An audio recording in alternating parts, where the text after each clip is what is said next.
So, hi guys, welcome back to Bunny Designs. I thought I would use my Derwent watercolor pencils, which they arrived in a tin. This particular box I managed to pick up secondhand. It is a Derwent pencil box, but it wasn't. I didn't buy it with the box, but I love it with the box because I do have some pencil cases, but I find it more difficult to push the pencils in and out of the elasticated holders. So this particular way is you can just get them in and drop them out quite easily.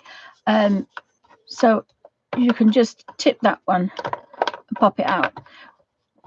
So they're a bit easier to use. So there are 72 Derwent watercolor pencils. This is the new traditional set. So if you buy them now, you need to see them in this dark blue cover, and it has exactly the same names and numbers 1 to 72. If you see them in a turquoise color, that's a vintage set, and they're almost identical. Oh, hi Kenny, welcome to Bunny Designs. So what I thought I'd do is I said I was going to play the Colin Thompson color book. When I originally got this book, I flicked and did pages and didn't do other pages. So about 2 years ago, I decided, as I've had this book, this was one of the first ones I bought, that I would start at the beginning of the book and color whatever came, because I think we forget the pages, and even if it's a page that I'm not kind of overly confident with, or it's not particularly my thing, that page is a page that you can experiment with colors that you wouldn't normally do because you're too precious with the pages. So the first page, obviously I want to do it. I love this page. Some of the other pages are a little bit more obscure and would probably get neglected. So I'm hoping to kind of start at one side of a book and work through it rather than flick through, because I find that doesn't work, because I put tabs on the top when I'm working in them and tabs at the side when I finish them, and there's not many pages finished in this book. Oh, hi Pamela. This is my favorite book, the Colin Thompson coloring book. So the first page, when I first got this book, I was really nervous about it, so I photocopied these 2 pages and I took my little book of watercolors with me and the 2 photocopies, and it took me all weekend to color. And some I liked, some I didn't, because I used the Neos and I used others. My favorite one was the Derwent pencils, out of my little book of watercolors, which seems to have miraculously disappeared. So I decided that I liked the more muted colors rather than the colors, the brighter colors. So I did like my Derwent watercolor pencils. So if I could only have one set of watercolors or one set of anything, it would be the Derwent watercolors. My little book of watercolors is made up of the Sea White Extra Strength. It's acid-free 140 GSM, extra wet strength. So that means it's been sized a little bit. So it will take a square of past pencil. And this is what I made my little book of watercolors out of. But another way to do it is you can use the scratches of colors and mix them together and work quite finely, and write a page. So if I had the Colin Thompson, put a little number 1 and number 2 there, I could put the colors here and then put the Colin Thompson color book page 1 and 2. So I'd have a reference of these colors that I've used, because this particular one, I don't have a reference of the colors. And I think it's important because, yes, at the moment we're just coloring, but there comes a point where you think, I really like some of these colors. How did I make them and what did I use? And if I had a little color book with me, that would give me a guide. So I'm going to work with that for the minute. Purely that fact, I can then go back to it. So I like the traditional color book colors, the olives, the darker greens, the paler yellows. They're more book colors than they are pinks and turquoises and really bright, vibrant purples. Probably find that I'll use the same colours. So in my little book of watercolours, I've made squares of colour and then labelled them number 1, number 2. I could do that again, but then again, I wouldn't want to do this. But the other thing you can do is you can mix these two together, and that's why I love this. You can mix as many colours together as you want, and you don't get mud. And you can't do that with watercolours. So I think this particular way of working is new. I've not probably done it quite so much together, but if I want a green, instead of going to the greens, I could scratch this number 1 zinc yellow, either with a green or a blue, and make some unusual greens. So I'm just going to have a play. Not sure how it's going to pan out. It could do that, or I could just do dead colours. The other way to use these is you get the colour and you scratch a little bit on the actual page, and then you manipulate it with a brush. I think I'm still going to be using the number 1 Derwent brush because it's easy, it's quick, I don't have to mess about. I've got a bit of sponge that's dried from last time. I seem to have lost the top of my brush for some reason. It's only a quarter full of water. I might have to fill that one up. That's what I'm talking about. I think this is Derwent watercolors, and you can scratch them together to get beautiful colors rather than just using the dead color straight out of the end of the pencil, if that makes any sense. And this is extra wet strength as well. You do need extra wet strength to make a palette, playing about with color. So we can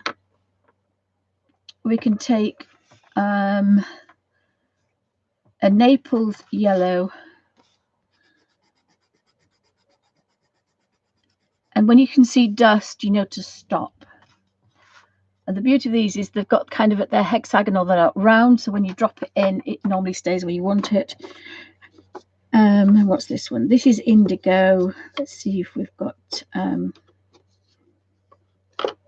the top here, there should be an ultramarine. So we've got a French ultramarine. So we've got a purple blue, and we've got a very warm orange yellow. And I need to just wet this because it's dried out.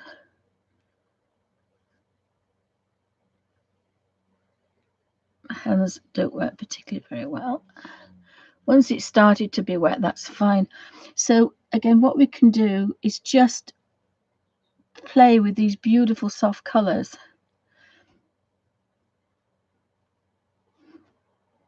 And then make it a bit darker. Put a bit of a yellow highlight, so we can get some quite fine details if we want to, even with this brush.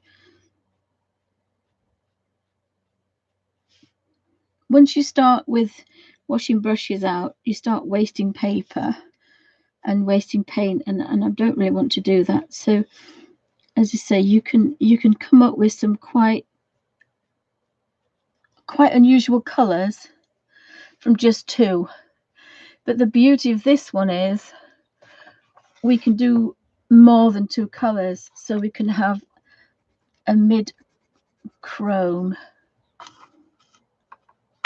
and we can have an indigo,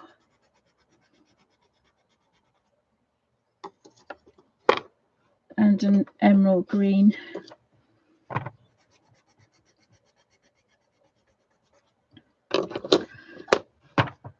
And we can clean the brush,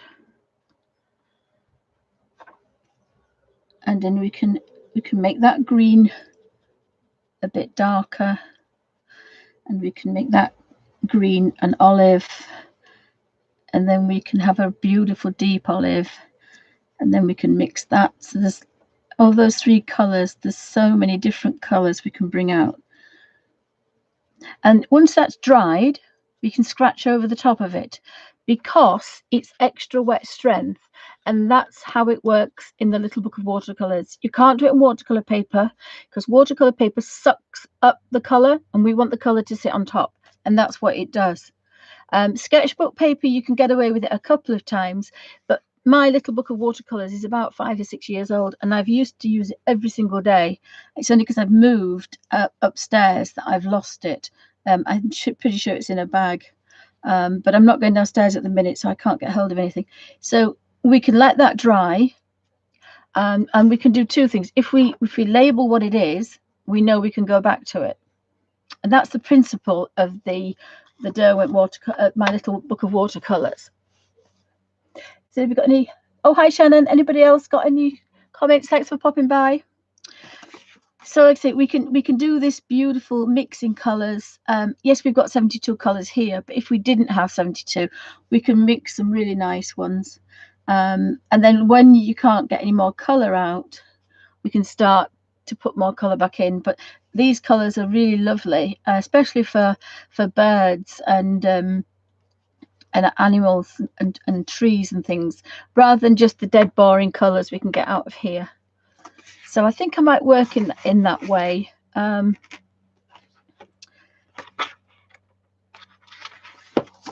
think I could work in that way. So I'm just going to break the spine. I hate to do it, but sometimes you just have to break the spine on this book.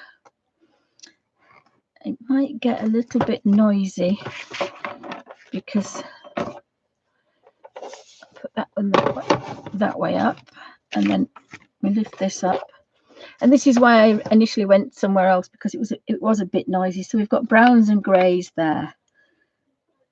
So I could put that in there.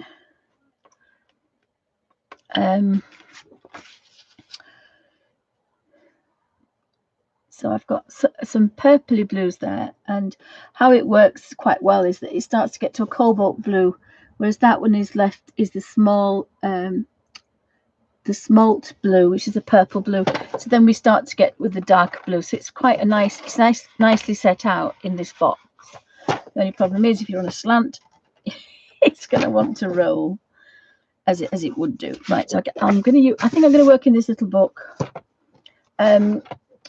If you wanted to make a book of watercolors, this is 99p. It's an A5. So you could buy an A4, which is about $1.99, and then cut it into quite a lot of different squares, because I think my pages are about A4, A6, which is half an A5. I can't seem to find anything to do with my colour book when I was moving things. Just see if I can find something here. No. I put everything together as I was doing it, and it's completely disappeared. Completely disappeared. But there's quite a few videos on that particular thing. Oh, Kenny says she breaks the spines all the time. It never goes back though. Now you'll see it will never go back now, so it's a bit of an annoying thing. But sometimes you just have to do that to get it to sit right. I don't want to get up, but see if I can fill this. I forgot my water pot, so maybe I should get up. Yeah, it's not going to work.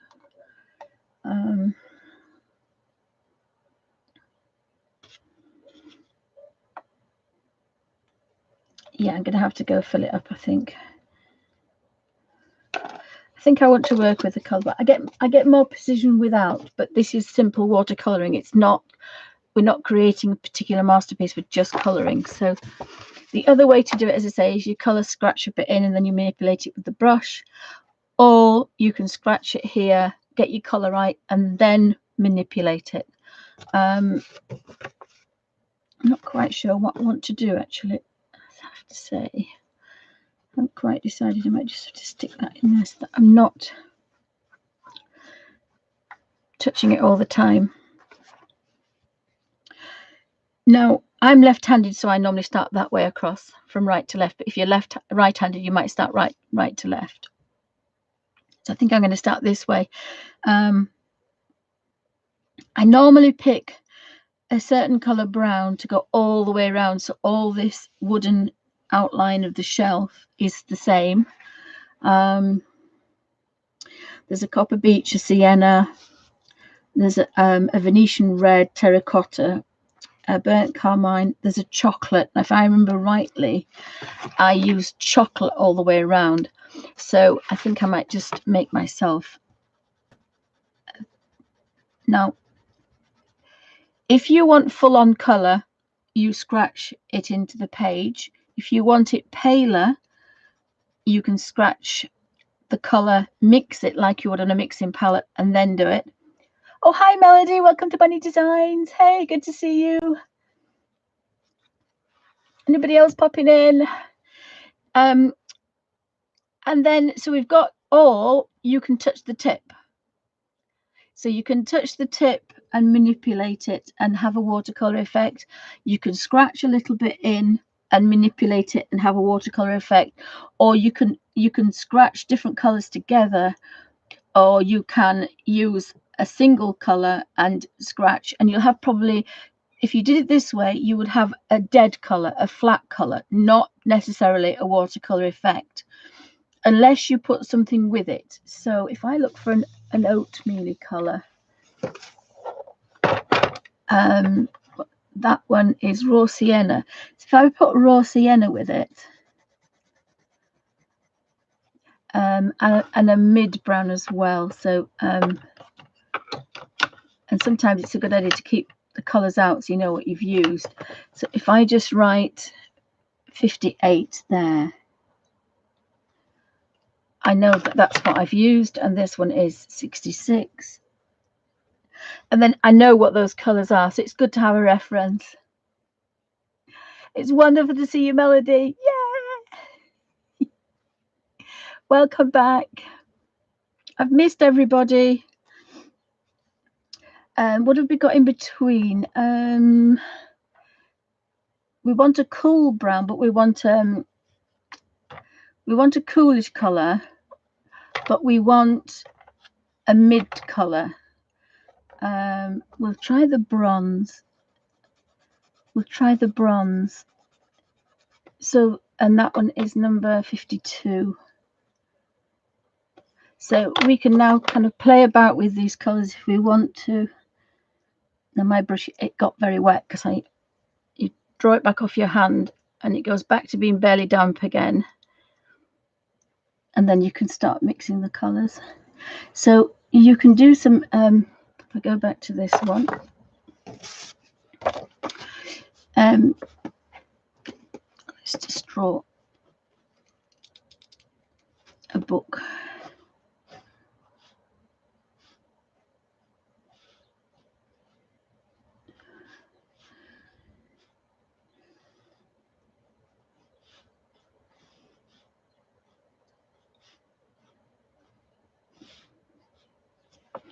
So we can think that there'd be a bit of a shadow down here. Oh, that brush is very wet. That's my sponge gone. If you manipulate it too much, and that's what you do when you do this, you do get too much, but we can then pick up a bit of light color. And this is a little bit too wet actually for even the Colin Thompson book, so that's not working. I don't know why this brush is behaving like this. Let me just see if I can dry it.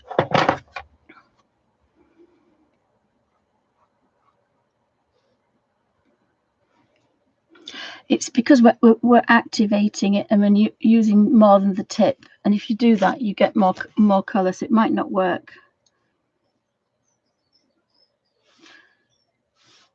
Because we are activating the tip more, so of course we're getting more and more.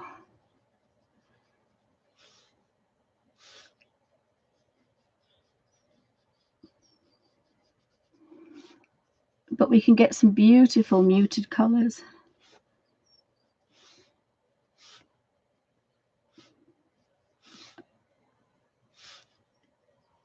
And then we might want a bit of a shadow under that one.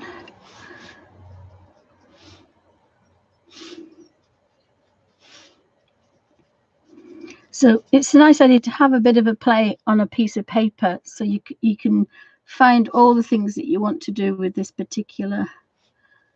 I think this might be a bit too kind of wet and messy for this page. Remember, this page, it's quite nice, but it won't take too much colour. So sometimes you have to rethink the method. But I kind of like that idea because I've not done that before in this section. Oh, thank you, Melody. Thank you. Thank you, Pamela. So the other way to do it is to take the actual pencil and just touch the tip. And don't do it over your work because you get splatters.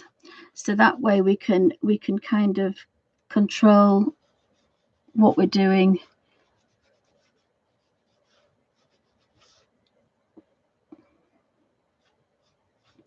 And as long as we're activating the tip of that, it's not going to get too strong. It's 58. And we can touch a bit of that one.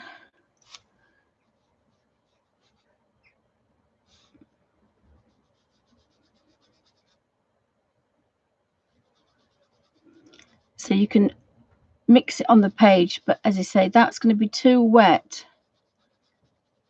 This is going to be too wet. It's okay on this sketchbook paper because it's got that extra bit of thing, but I don't think this would be good for here. So I may have to go back and forget that. But you've seen, if you've got a watercolor paper color book, that method works really well. But now you understand why, if I could only have one lot, even watercolors, I would have this, because it's turns into a proper watercolor, which is amazing and quite versatile. Now, I think I did on another page. The other thing we could do is, let me just try this way. So we've got a book. And we've got another fat book. So let's just try that. And I wanted 66 chocolate.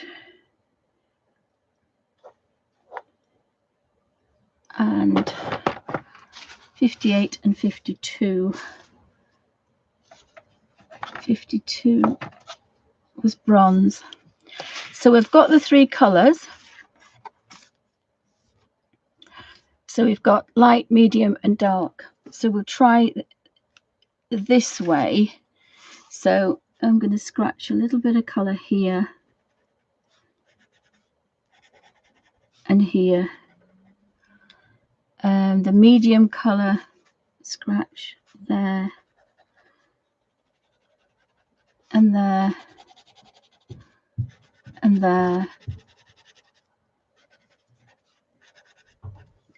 And then the darkest colour, oopsie, scratch that down there.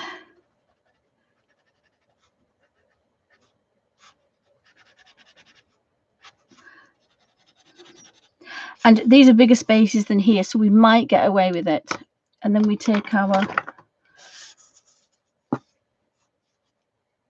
normal wet, and then when it's, because sometimes it takes a while for the water to come through, so make sure that it's all kind of settled, twist it, and then it should be just barely damp.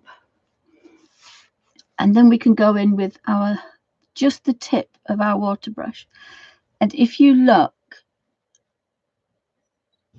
all that colour melts into a beautiful watercolour. There's nothing, there's no bits that are left, and that's because there's a lot of pigment. So if you look, all that pigment and pencil has melted with the water, and I'm only using the tip for a reason. So you don't have any lines. Now, sometimes when you use the Inktense pencil in this way, you will get an odd little bit of a line, purely because it's the ratio of water to pigment, to the actual binder. And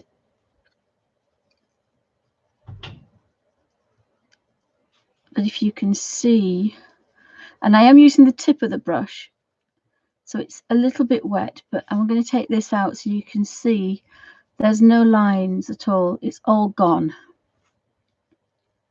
So a little tiny circular. We don't want to mush around too much because we'll get more water out of this brush.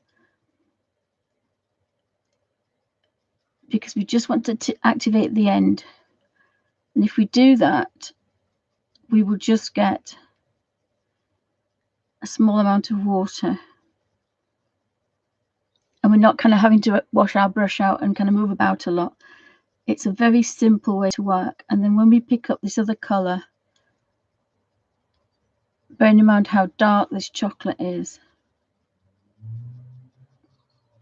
And we can't rub too much, remember, because it's not a watercolour page. It's completely melted. It's now no longer a scratchy mark. It's a beautiful watercolour. And that's why I really do love these watercolour pencils. The colours in them, the pigment, the binder is just enough to keep it as a pencil. And yet, when you touch it with a brush, they completely melt.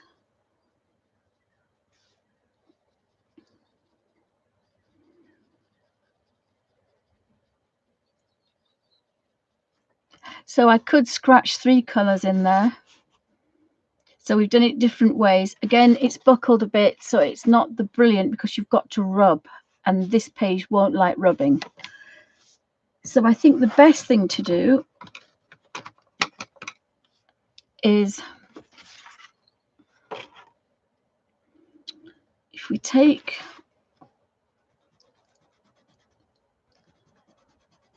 this, and that's 666, which is chocolate. I'm not thinking I want to scratch it on. I don't think I want to do that. I want to work in a very quiet, gentle way. So I'm thinking I might just decide. Again, you mustn't do this over your page because you get splatters. The more you pick up, the bigger the space. So remember before we had a pinprick, and these are really well pigmented. So if we pick up that amount and do this, it should take our book from light to dark. Now, because it's an end, you might want the light at the middle bit, because the other thing is Colin Thompson in this particular book, you could just do a dead color over it, and because it's all been shaded for you, it will still look quite nice. It will still look like a rounded edge of a book because all the shading's been done for you, because it's a grayscale. I just like to take it that bit further, but I kind of like this little bit of a method here, and I like the idea of working. Let's just have a look at this bit now. See, just picking up a little bit of this, and you've got a lot more control because you've got you. So if you have your book, you can have your book going that way. Remember, I am using bigger strokes, but I'm not.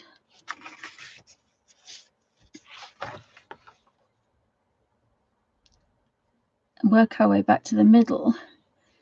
We should have a natural highlight. So we've got a natural highlight on our book. So that makes the book spine rounded. I hope that makes sense. So thanks for joining me, guys. Hope everybody's plodding along, colouring in. So there's lots of different methods with just this pencil. As I said, the other way to do it is very kind of very gently, not particularly making lines, just very gently scratching the colour in. And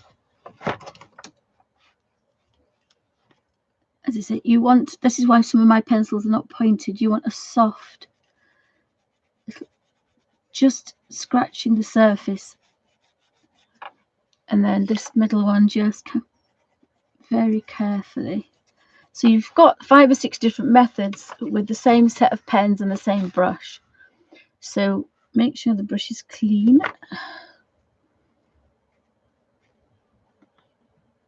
And it's been released all its water, and then it's relaxed itself again.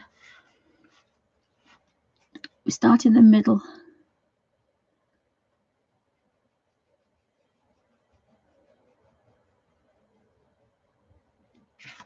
Now we do have to clean the brush because we've picked up colour, and then start in the middle.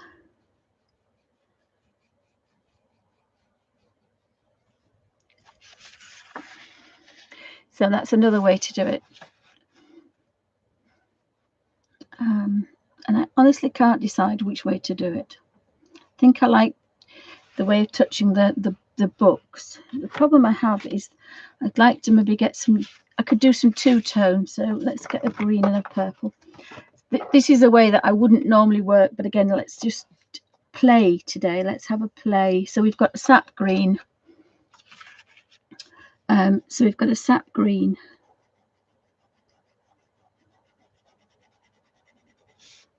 And we'll use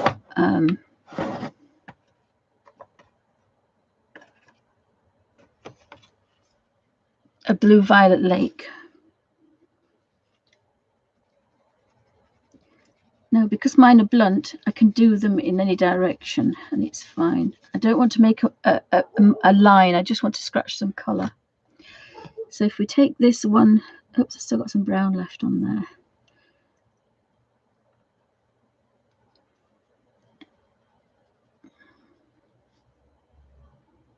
It's perhaps a bit too pale, is that? Maybe perhaps too pale. But again, this is how to play with colour. So let's just take this one then now. And it is probably a too pale a colour to use, this one. But again, you can work in very pale colours. Let's get the French ultramarine out. So let's touch the ultramarine.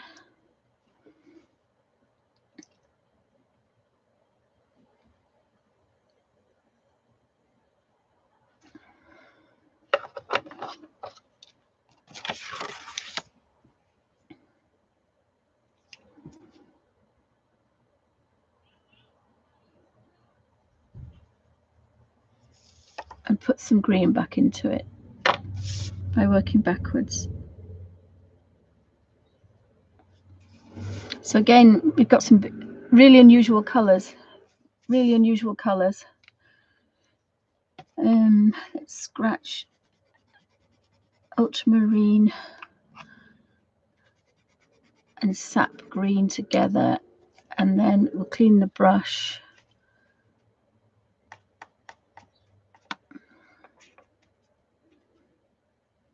And we've made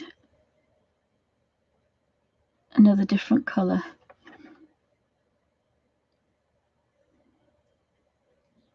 I think I kind of like these unusual colours rather than just using them dead from. If you use slightly more green. There's some really lovely colours in here. They do look a bit pale, but they're not that pale.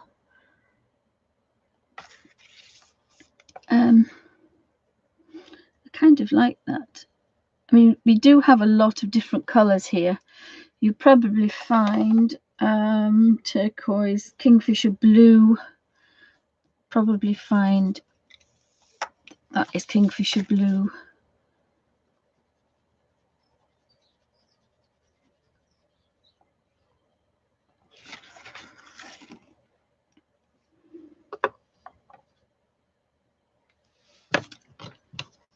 It's a little bit spoilt for choice when you've got all these colours. I mean, it is nice, but again, sometimes do we need all these colours? But these pencils are so versatile. It's quite nice to have a play. And I can't decide how to colour them. I do like some of these lovely soft colours. I see, even though these can be quite vibrant.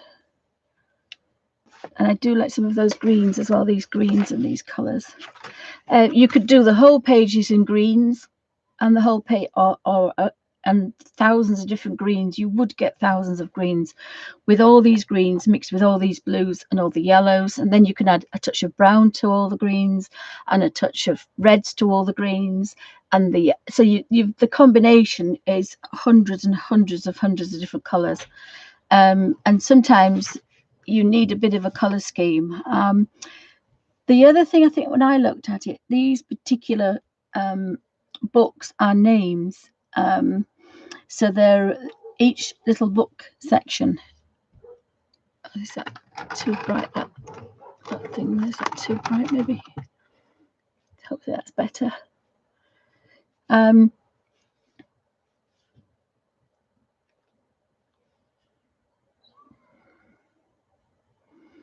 think I like the idea of putting the colour on there. I mean, I could do it with a rigger. Again, it depends on how precise you want to be. This little brush is very, very well behaved.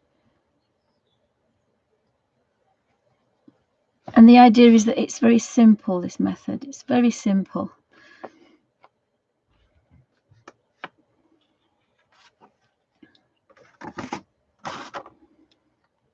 You just have so many colours to play with. I think that's the problem, like a kid in a candy store. And I haven't played with these for a long time.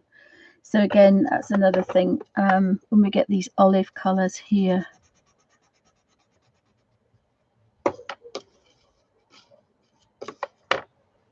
they are really scrummy colours for books. And then we can put a touch of a brown to it to make even more beautiful colours.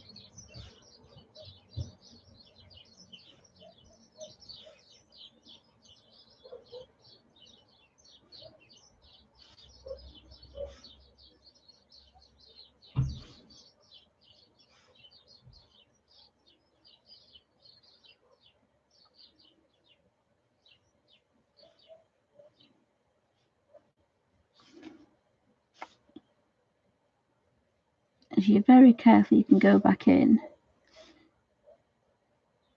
and put a bit of a shadow. It really just lends itself to a beautiful watercolor, and these will move again. They'll move again.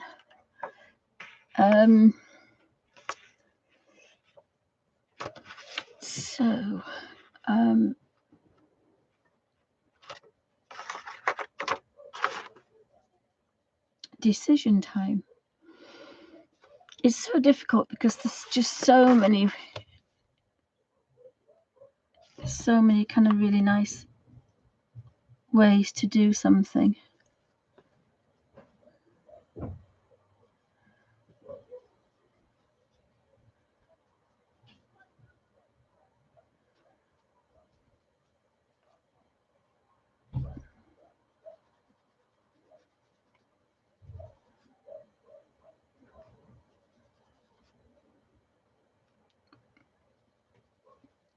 You can get so many colors with just these three.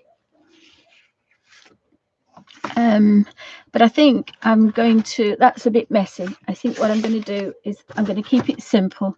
So we'll pick a color, we'll scratch it, and we'll manipulate it up, and then it becomes simple watercoloring.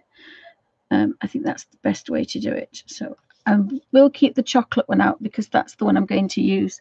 So a little bit of where Kirby's put a bit of darkness, I'm going to scratch a little bit of this chocolate color.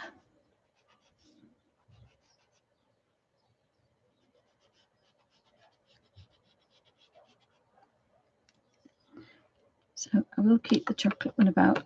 The others can go away.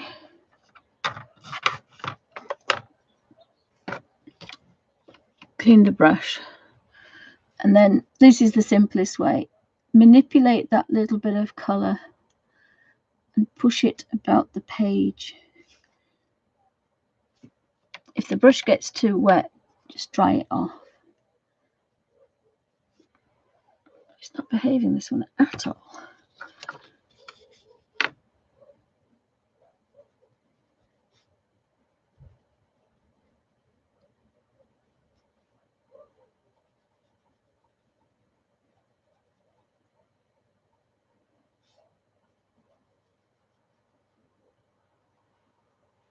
I think that's as simple as we want to make it.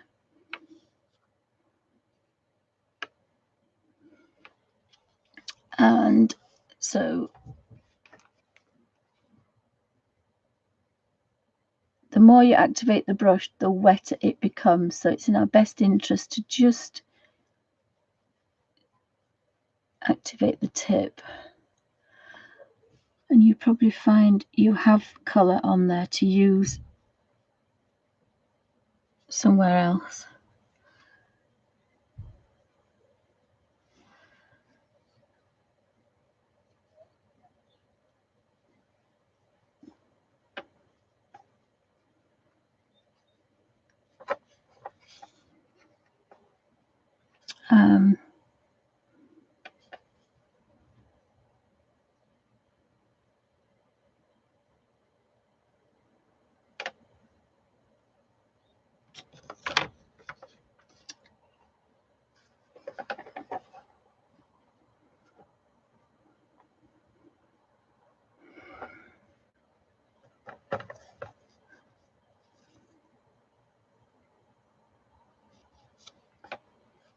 So I'm going to scratch a bit of colour in there.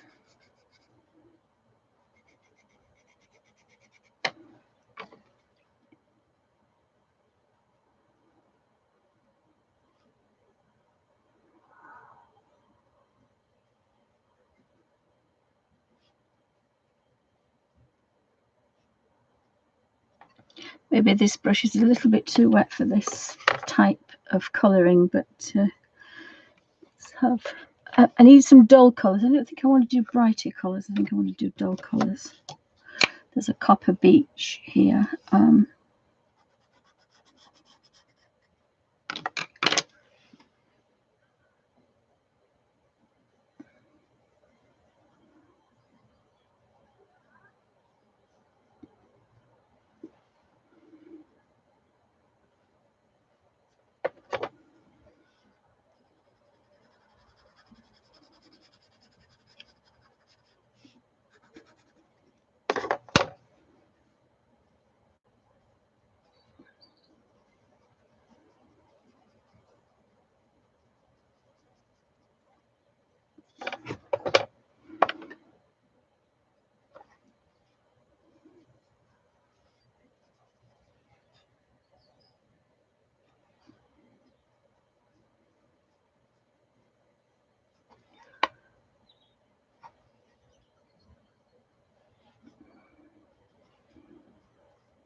So if you've got, there's a terracotta, burnt carmine, Venetian red's kind of a darker colour.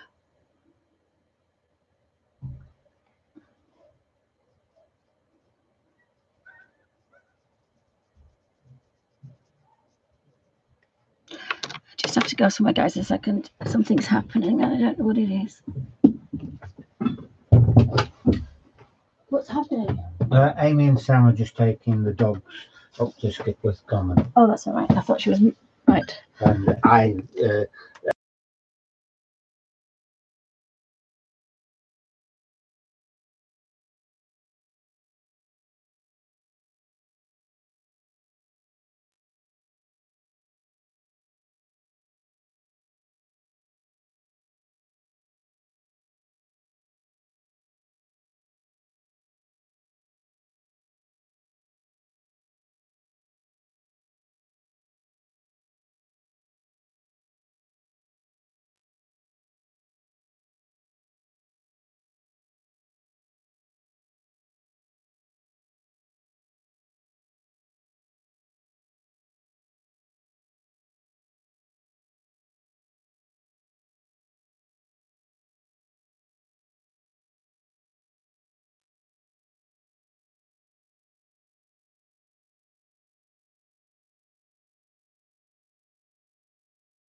Oh, sorry guys, right. Yeah, I think it's evolving. I don't like what it's done. I don't like it. I'm not happy with it. But that's what's happening. There's a beautiful sky blue here. For some reason, this brush is a bit too wet. I used to do this with the rigger, but I wanted to use it an easy way. So I don't know why, for some reason, this brush is so wet. I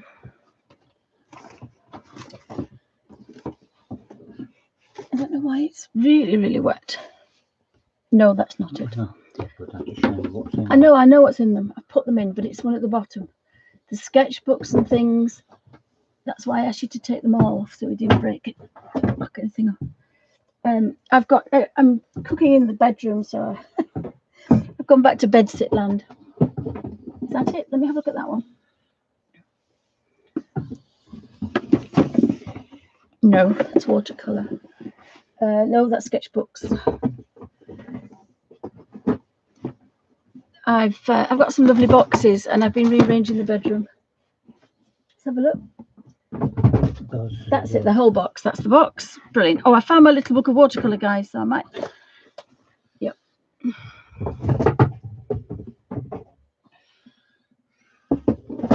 I thought I put them everywhere. Well, it's not the biggest one. You want the biggest one at the bottom first. That is the biggest. That's it. That was it. Don't think that's the biggest. That's. Thank you. Right. So in the big box. I've put, so this is the one that I've made for Bible journaling, which I might I'll go through again. I need to keep this out, this box. This is my book of watercolors that I haven't used, and I think I haven't used it because I don't like the way it is. And these are the squares. So I'll very quickly show you what I did with this. Oh, it's left me with this big box now. Huge box. Oh.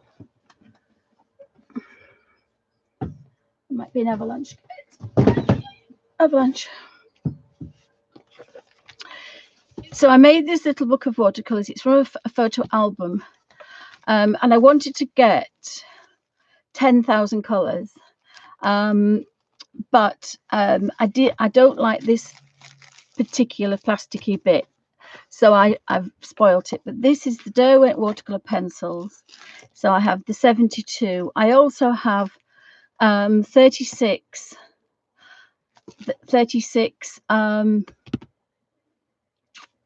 what's it called? I can't remember the name. I'll think about it in a second. But the darker ones here are all Neocolor, the Derwent watercolor pencils, and then I have Derwent ink 10s pencils 72.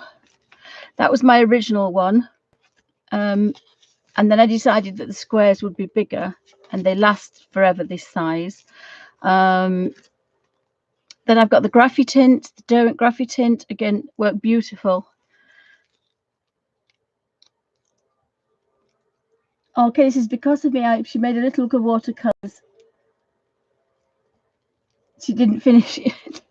Then I've got my Neocolor 2s, and I've got different ones. I've got the Neos, I've got a vintage set. So they're all in here as well, and if you can see, I used to use them quite a lot.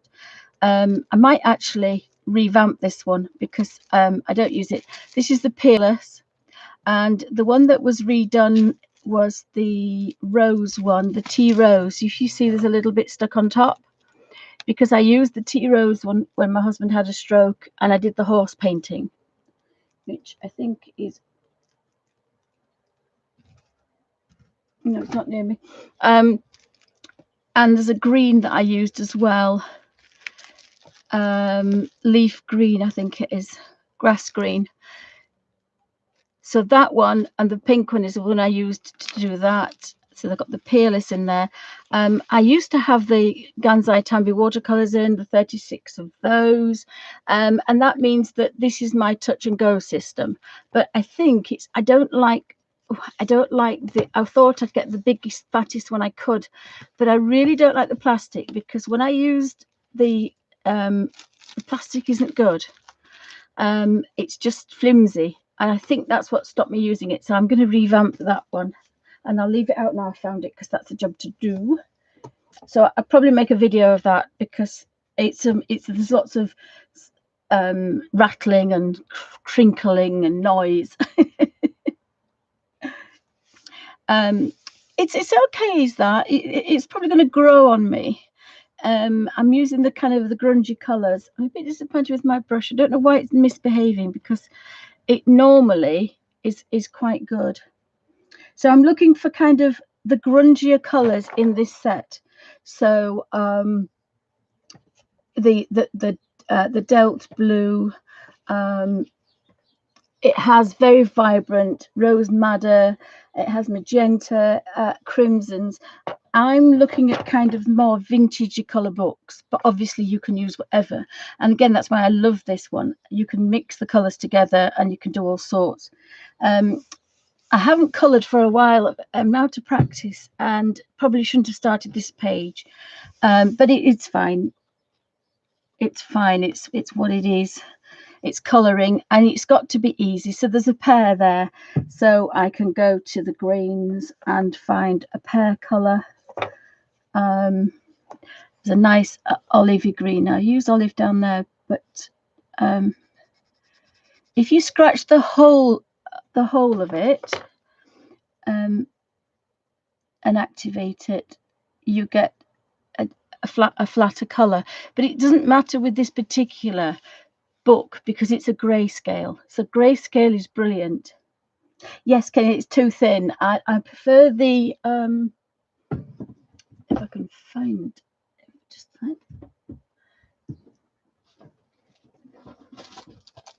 the paper chase one is the best one. The plastic in it is really nice. So, and I got a fatter one, so I think I'm going to revamp it and put it into there, because I think I might need my little book now. Because once my children have been home, although they've gone out again, but once they stop seeing people for 2 weeks, we'll be able to mix again as a family. And I said we'll get the board games out, and I'll sit on the other side of the room and watch telly, so we can be in the same room. But at the moment, because my daughter's had the sniffles and she started her new job, I can't go near her. But anyway, we're not going to waffle about that. Let's have a what's it day. So, but you've got to kind of plan a bit ahead. I don't know what that one is. The Grass of Wrath. It's not a banana. I think it might be a banana, that. So let's have a look for a yellow. Banana yellow, gold. So you can either scratch a little bit at the bottom. Make sure the brush is not too wet. So just draw it back. And for some reason, this one is really misbehaving.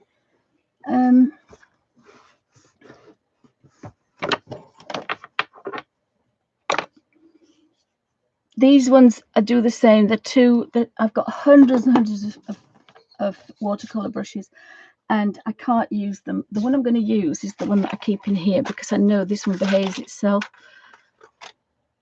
And I know it's full actually, so we should put that to one side. I don't know why it's misbehaving. I might have to have a look at that one. So this is full, and we'll squeeze it, and then you have to let the bubble come back up and let it settle down again, and then we can get that just barely. If I did this, you get lots of water, but we don't. We just want this, and then we can gently activate that across.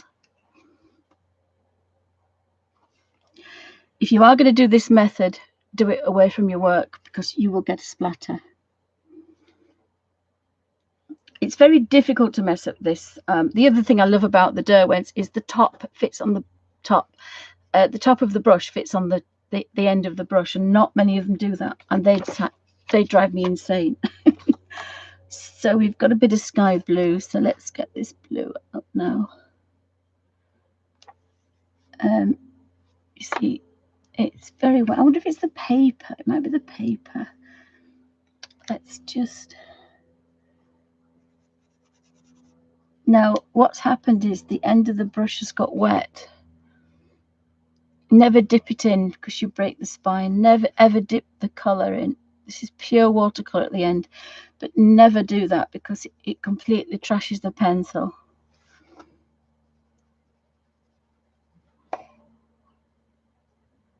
And you can see how much I'm picking up. They're very, very watery, very, very creamy.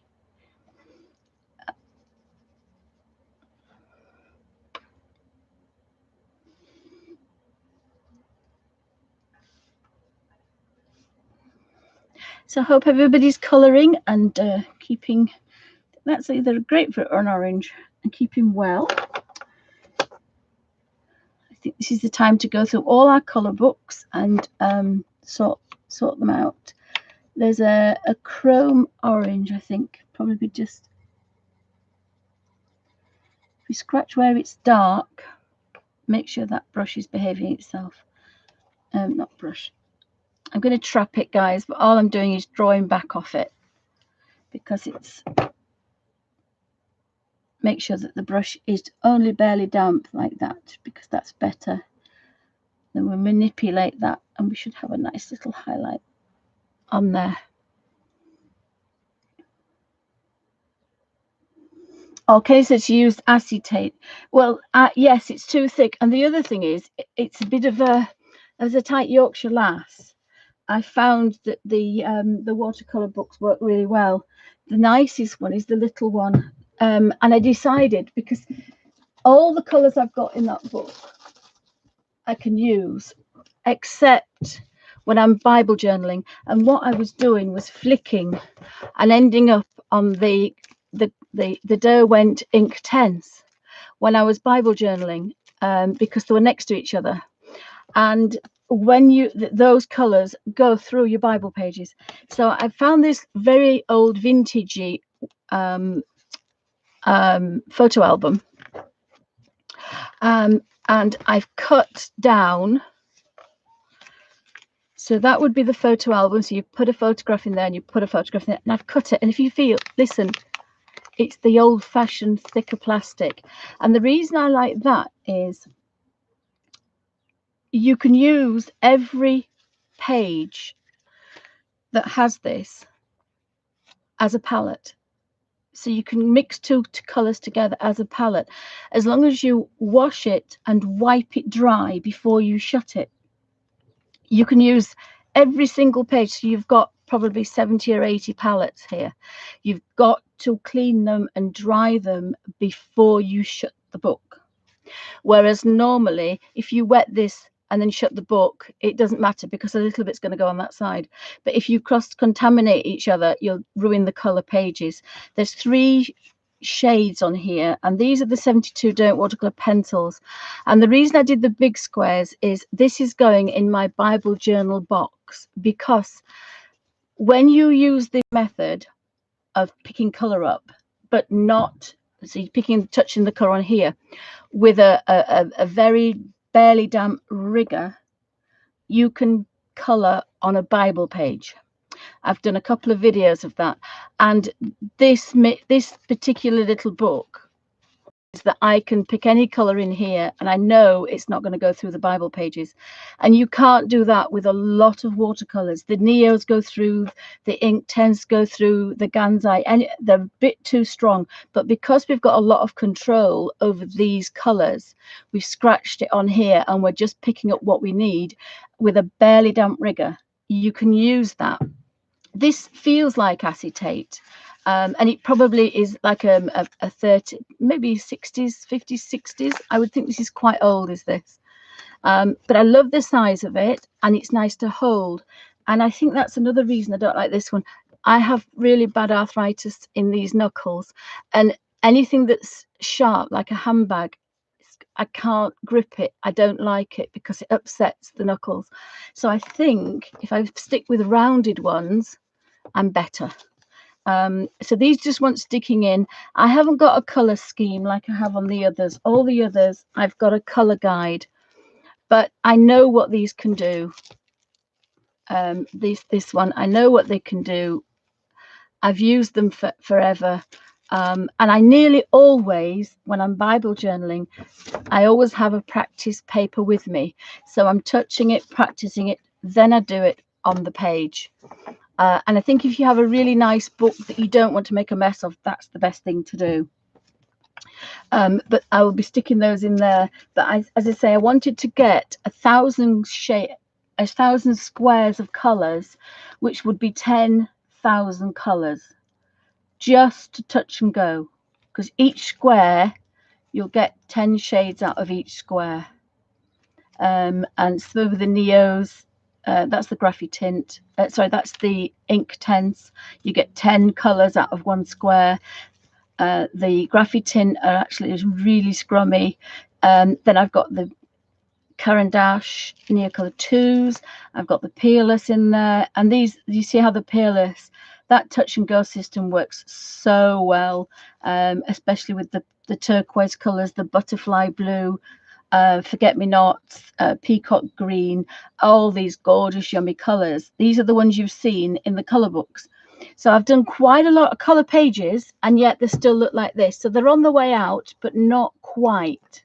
There's still tons of color left on there, but that's why I need another full set. But it's nearly $60 just to get them delivered. So that's going to be out when they're only 20. If you can buy them in this country on eBay, and they're 3 times the price. But if I buy them from the Neo, the Nicholas website, which I prefer to buy from him, and I'd love that they have the inks as well.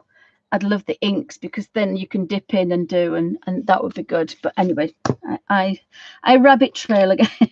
Sorry guys, let's get on. Sorry guys, I waffle. So yeah, the little book of watercolors is so good, because again, I've got all these pencils out, and yet I've got them on 12 pages here, and it's the touch and go system, where you just touch this little bit of pencil and redo. And because I've labeled them, and because it's on the extra wet strength, I can re-scratch over the top of that. There's a few videos called Revamping the Colour Book. I can find this colour, find the pencil. In fact, that's Sap Green 49. Sap Green 49 is this one. So I can, you see, scribble over there. It takes 3 layers. After 3 layers, you start making dust. But if you look at that, I've now got a full square of colour, and it took me 10-15 seconds. It's done now. Let's find another one that's battered. I have revamped them recently, so they're not too bad. Another one I use a lot is the Svelte Blue 28, which is a bit of a yummy colour, I have to say.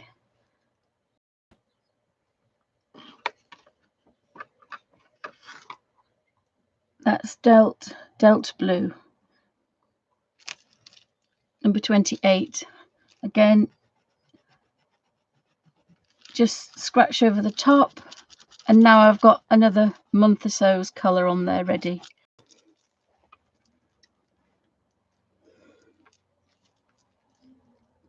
Oh, thank you, Pam. The Peerless, they are pretty amazing. And as I say, it was the Peerless Red geranium rose that I used. That really was pretty good. So I've got all these pencils, and it's rattling, and it's I can't take them with me, but I've got all my colors here. And I do say that when you have all these things, you couldn't physically get these things around you unless you had a round table with a hole cut in the middle, and then you'd have to spread them all out, because I've got the 72 watercolors, I've got 72 Inktense pencils, I've got 100 and some Neocolor 2s, which is another table full. I've got the Peerless, which they're not too bad, but if you spread them all out, because it's quite a long, they're in a strip, it would fill the table. I've got Graphy Tint, which is another 36 pencils. I had my Gansai Tambi watercolors. I also had some watercolors in the little pans that I had at the end stuck. And the reason I didn't show that is I nearly sliced my fingers off 3 times with a scalpel, decided it was far too dangerous to show that. So that's why I don't show that anymore, because I nearly cut my hands off. So that's why I I didn't show that. But you can make puddles of color. I can the other thing I can do, which I will do in the other book, is take some other watercolors and put them in as well. So every water-based product I have, I can get in here. So in theory, I think I've got 600 and some, but I've got 10 tones, 10 shades in here, 10 tones by adding water. So that's the palest, and that's not quite the darkest. So every one will give me 10 shades. So that is 10 times 600. And it's just in a hand size box. I think there was quite a few pages on here, and all I did was, again, I split them. You put the photograph in, I've just cut it, stuck the color here, stuck the color here, because this is the magic, the plastic. So if you wet the page, it's fine, because the plastic's going to protect it. So when I'm at hospital and I'm coloring and they call my name, I just shut the book. It can be wet, but I've only wet the square opposite. I haven't put that color down here to contaminate it. So the plastic keeps all these colors really sharp. And I've revamped these. This is my original one that I made. And then I just slotted that into the page. And I've revamped this one quite a few times. This is a lovely little size, but I used it so much, I decided to, it evolved into a bigger square. So this would last me months. Because the other thing is, and you can't do that when you're using this method. I can think, and a lot of my early videos, I will think, oh my goodness, I've got a gorgeous yellow. I've got Naples yellow, which is number 7, in my Derwent watercolor pencils. But wait a minute, I now need a leaf. I have got the most gorgeous green in my Derwent ink tense colors. I need a brown. Oh my goodness, Graphitint. Graphitint have the most beautiful muted greys and browns for bark. And then I think, hang on a minute, I need a lighter shade of green. Oh, I've got some gorgeous colors in my Neos. So if using this book, I can do one particular thing with with Neos, I can then decide that I've got a lovely color in the Peerless, and I can put the Peerless next to a color that I've used from the Neos. But you couldn't physically do that, because I've got 130 Neos, and I've got I think there's about 50 some in this set with the Peerless, and the Derwent again is on 72. The ink tense is 72. The Graphitint is 30. So I couldn't possibly get all these things around me and pick colors the way I can flick through this book. So it's the actual method of flipping, going, actually, oh, I like that one, but I was looking for that green, but actually that's nicer. And that's very creative, and it's also, it gives me a scope of instantly, or almost instantly, seeing thousands of colors just by flicking.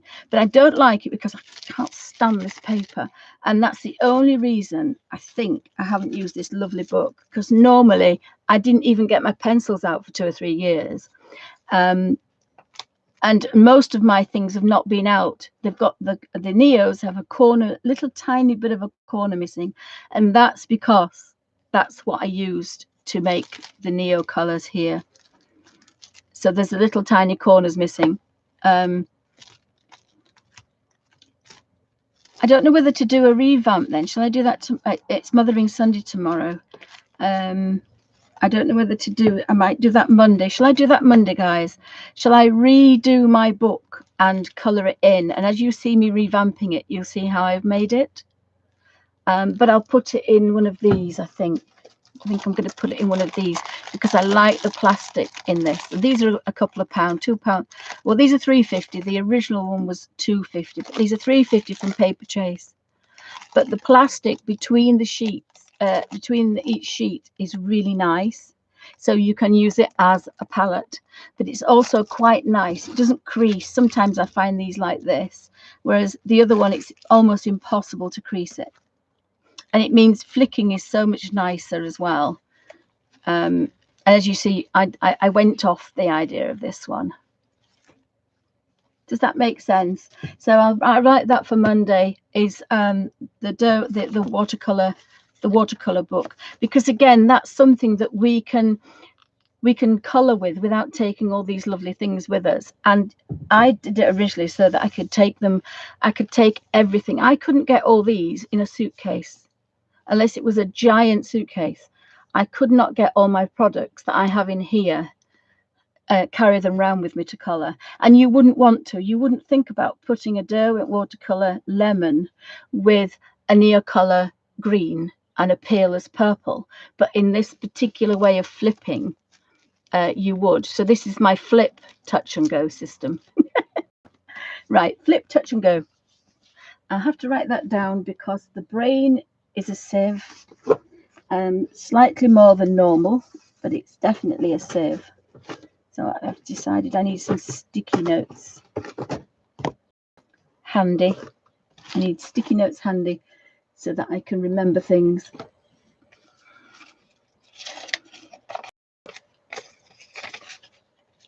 I have no idea what that says. Oh, move books and magazines. So Monday,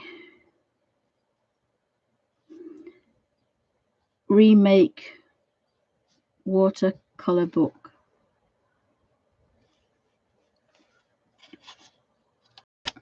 Stick that on there.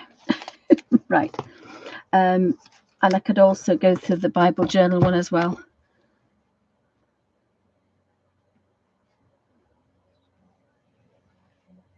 I might do that on my other channel. I haven't got any videos up on that, so I might just do that, because as I say, this particular set works really well. And if anybody on YouTube, if anybody wants to see anything, any old videos that I've made, now's the time to revamp them, because you forget things that you did a long time ago. Oh, hi, Christian. Welcome to Bunny Designs. Anybody else popping in? I just thought we'd have a play with these, but then of course I've now found my book of watercolors, and that touch and go system would be so good for this. Again, instead of looking here, and that's what I use when I get my Inktense watercolors out and blocks. I use this book a lot as a reference because you can't tell what they are. So do use this. I used to use this book a lot for reference for colors, but I think I might just work from this little color book. You see how things evolve. So and I need a dull blue. The ones on the other side are, oh, I nearly said it again. Oh, I don't know what they're called. I do know what they're called, but I just can't think. There's two. There's a Swiss Neocolor pencil. I've got a small set of those, and the other one is Faber-Castell. I think there's another water-based one, but this side here, and they're a little bit creamier. I have to say, a little bit creamier. And what I do is I just touch a little circle, and then we're off. I need a bigger space for this. I'm going to probably do this one. I think this one.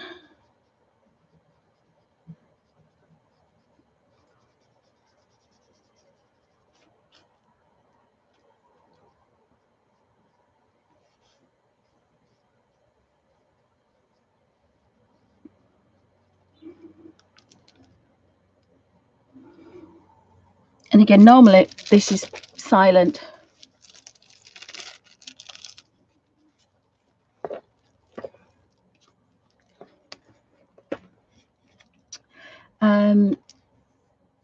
It's going to crinkle a tidgy bit, but not much. It's quite a nice book, is this. It's quite a nice book. Again, you can do bright colours or muted colours, but I kind of like these kind of muted colours. And again, this is what I usually do when I'm working here. Instead of looking down here, I normally flip. And if you look, this one, the bottle green, the cedar green 49. Thought I'd just done that one. Because one I'd just done 49 cedar green, but anyway, 49, that's 51. 49 is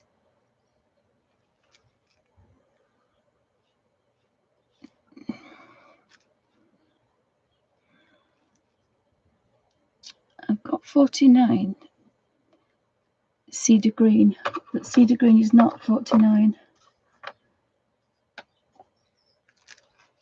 Is that because I'm...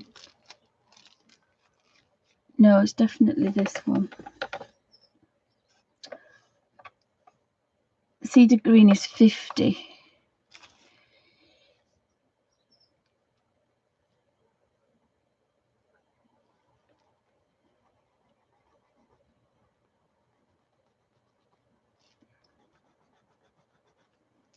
It's definitely cedar green, because I do like cedar green quite a lot, actually. So again, just revamping it.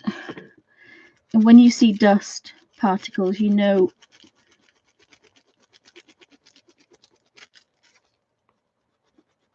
I usually have a little ruler.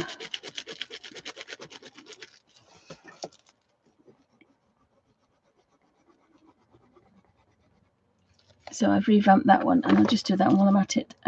45 is mineral green.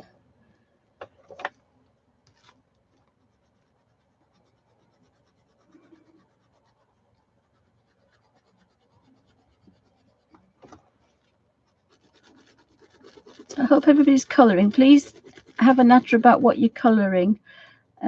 This is the Colin Thompson book that I bought again. I got so excited about finding my little book again. Sorry, this is my baby. The olive green as well. We could do that one, which is 51.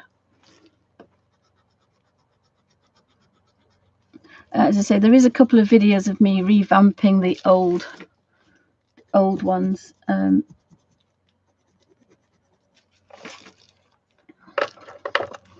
And I think that's why I made it a bit bigger. The bottle green is and the other thing is, I'm not dropping the pencils because I'm terrible for dropping things.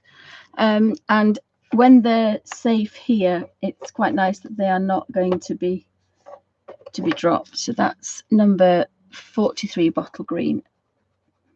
So just a bit of a scratch. And there is, for this particular size, there is a fair amount of colour. It doesn't take long to redo them.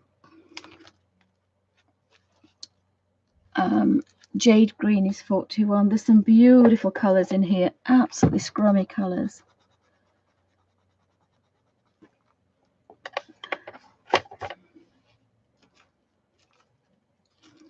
I've just realised where there is a little bit of a difference, because these aren't the colours I put in here. It was the original ones with a slightly creamier, just slightly. The vintage set are slightly creamier, and that's why it's slightly different, because they are very, very slightly creamier. As you can see, there's a bit of a sheen on there. They're a little bit waxier than the ones on the other side. I can show you that. See if I can find that. You see, that's the and then these are the other ones. They're not quite as shiny because there's a bit of a more of a wax. This is a slightly different binder. So if nobody minds, guys, I'm just going to I'm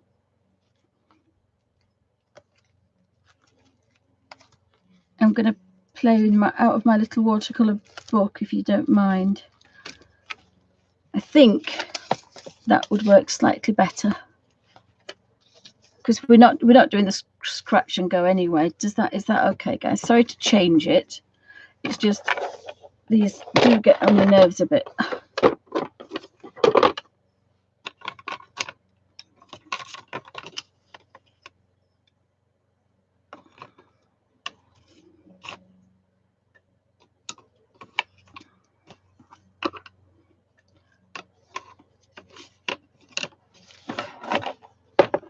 Oh, sorry guys, this is what I mean about this having a big tin, a big box on your table.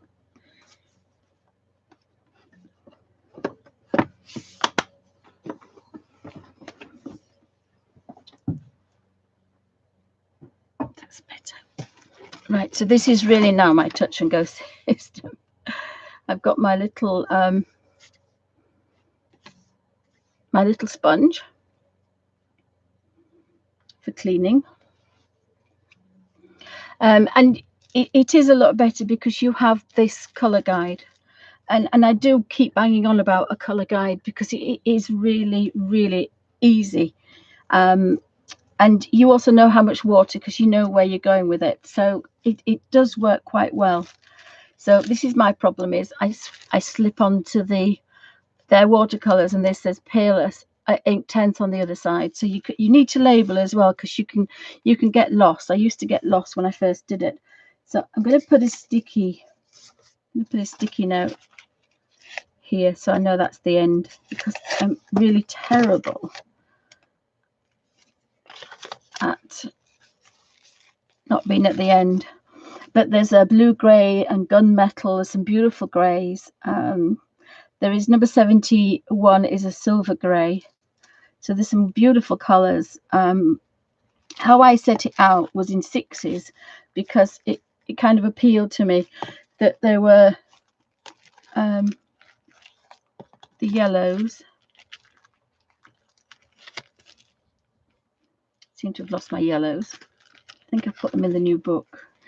So I've got yellow, and then we've got oranges, and then we've got reds, then we've got pinky reds, then we've got pink purples, then we've got turquoisey blues, greens, cooler greens, then I've got browns, warm browns and greys. And so it worked really in the 6 colours. So if you just had those pencils, you would have that. But then there's no reason why you couldn't put some of the blues next to some of the yellows in squares ready to mix. If you wanted to, you could the start, even though if you just had the Derwent pencils, you can do lots of different combinations of pages of different colours to maximize the fact that you've got these colors. But 72 and 10, you've got 710 possible shades or tones of those by adding water.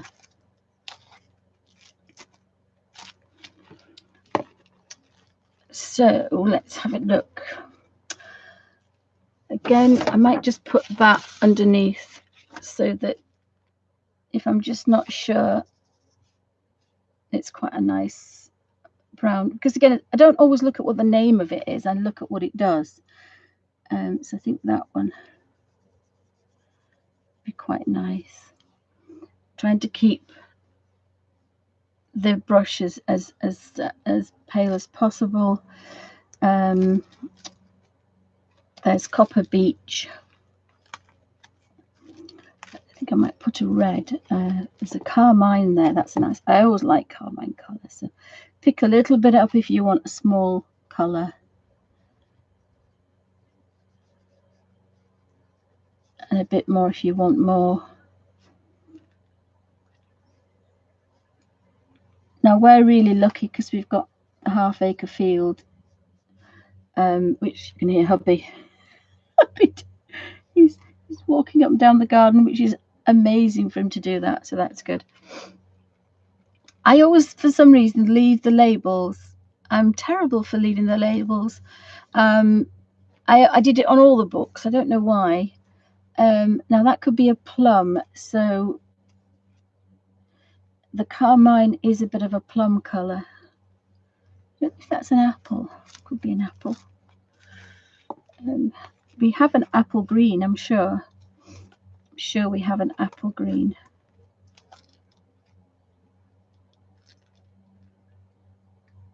May green is quite nice. I think we'll have a May green, because I don't think they're potatoes, I think they're apples.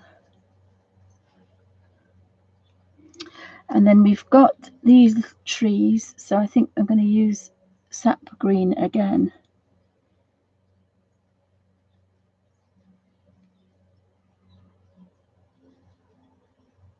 So thanks for stopping by, guys.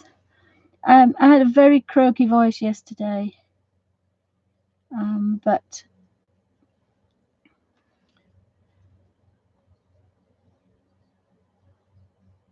let's see.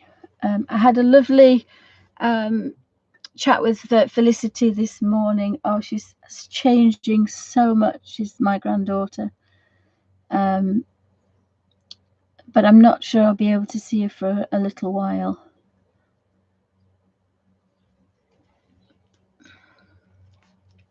I always do my little windows warm yellow as well. I don't know if anybody else does that.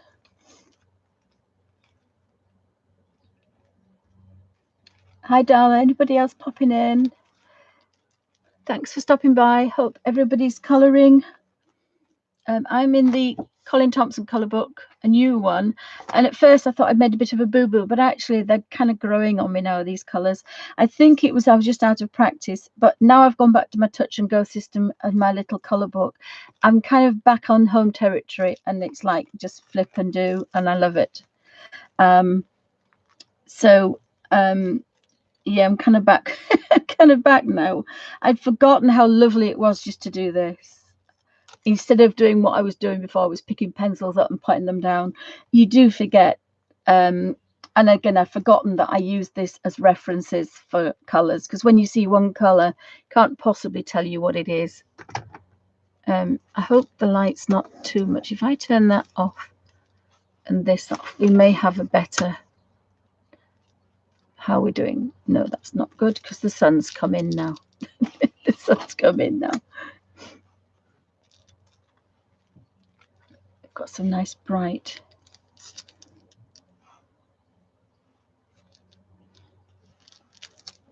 I hate to shut the sun out. There's a sun yellow, but I think it's cadmium yellow, 210. Oh, sorry, look, you see I've done it again. I've gone straight over to ink 10. Silly sausage. But there is a gold. I don't know what I've done with that. How weird to lose my colours. Ah, here we are. There they are. Look, number 1, primrose. I did put them in colour order, rather, so I changed them round a bit, because I put primrose number 4 first, whereas zinc yellow is number 1. So I moved the straw yellow out,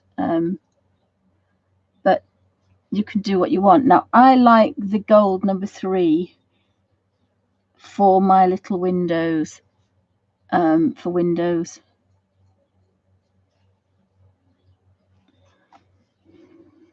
And again, this is such a lovely soft way to work. We want something that's nice but easy. And if you thought that purple was too bright, you could, you see, look what's happened there, that's dropped down. You could dull it down with a yellow. But this plastic is driving me insane at the minute. What else have we got? We've got some little doors. I think I might do the doors the chocolate brown.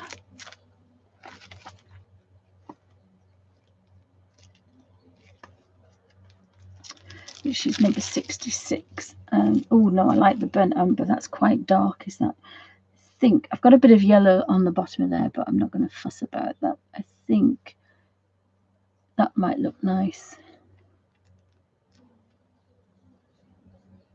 You don't want to cross-contaminate too much, but the tiniest little bit is not going to be too bad.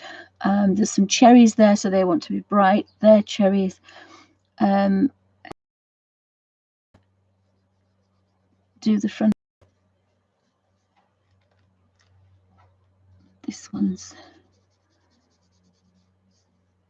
this, which I think was the color, underneath. Yeah, it was. It's cobalt blue. Again, just put a little bit of cobalt blue into there. Can't wet it too much because it won't like it. And then we'll have, let's see if we've got kind of a burnt sienna. Is kind of a nice dullish kind of orange color, rather than a bright sun yellow or a bright sun color. I like the muted colors. So I think that section's finished, so I can go to the chocolate number 66. And again, we can pick up some color and very carefully, without activating too much of the water. We just want it to be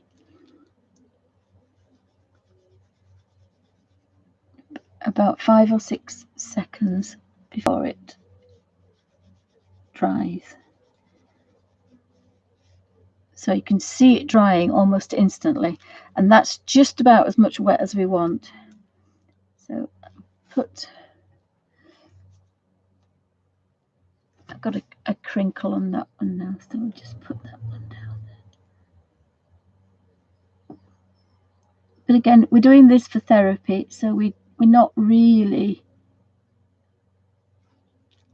going to be bothered that, oh, that book doesn't look real, because we're doing this for ease and for gentle. So again, this system works really well. And I'd forgotten how, not uncomfortable, but how cumbersome getting all the pencils out every time you want to pick a color was, and I'd forgotten about this book. It's so much easier. It's such an easy system. So we've got some red cherries there, so let's flick to the reds. So they're the yellows. We've got a Madder Carmine number 19, and we have a Geranium Lake. So I think number 19 for the cherries. Again, let's make sure that brush is clean, and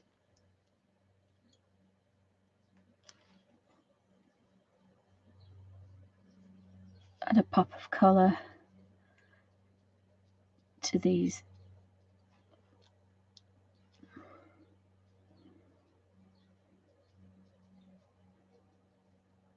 trees.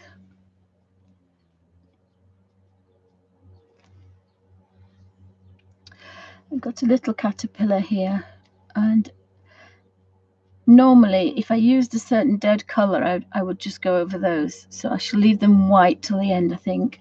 There is a little bit of a shelf. Again, it's so difficult to get hold of this plastic, and I think that's what's put me off my little book.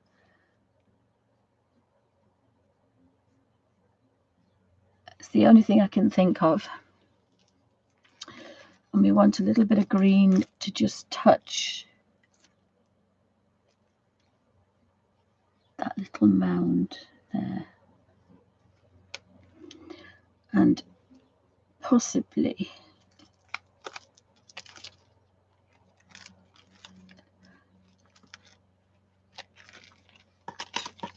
just put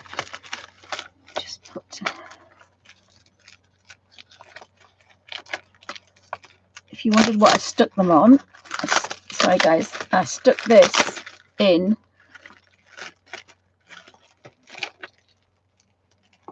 double-sided sticky tape.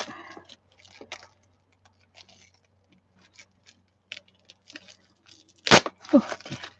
Right.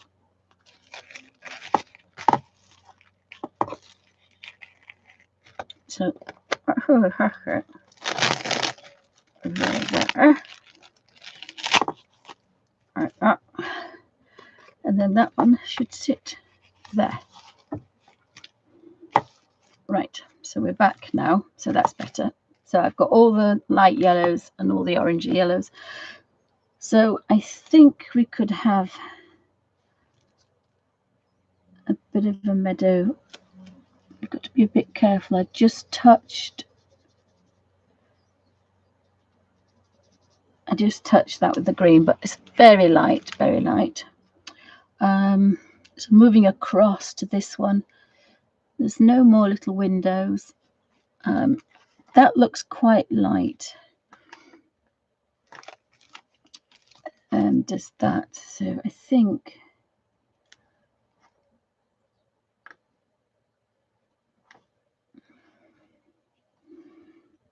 now you could go through and do all the little windows first if you wanted, so you didn't forget, or you could do them all last. So this one is the Spaceman Cometh. So this is all space. So we have a white moon. I think I'm going to leave that moon.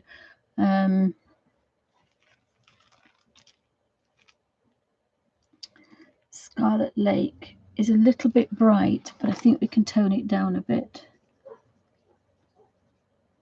if we don't use too much. So I guess I seem to be in my own light. I don't want to be in my own light, but I seem to be.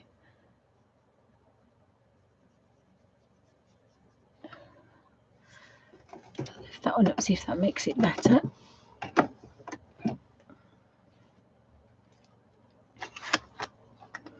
Hopefully that makes it better.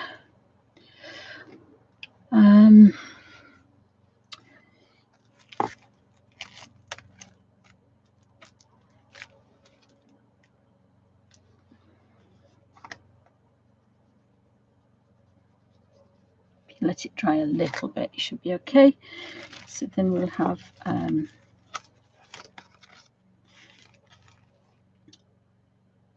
there's an indigo there again. Just activate the tip and it should behave itself quite nicely.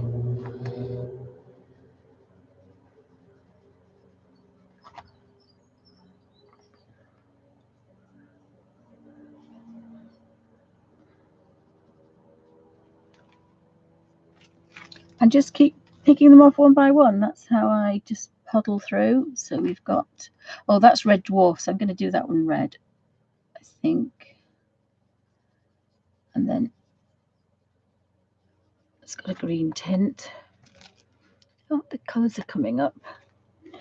So we need I need a red.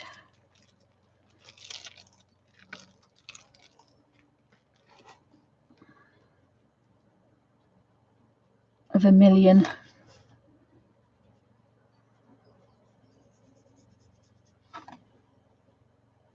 And we can do a bit of a trick by touching a green. I can just dull down that red, and then by touching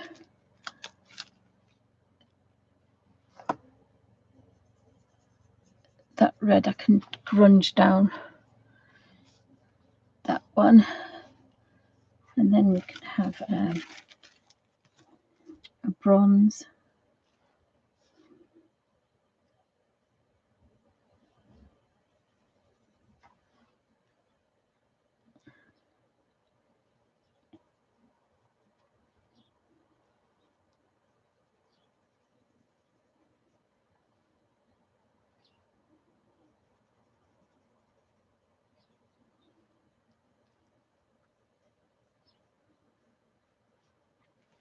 Kind of like that colour. And then sometimes you find colours that you've kind of neglected before, like this cobalt blue.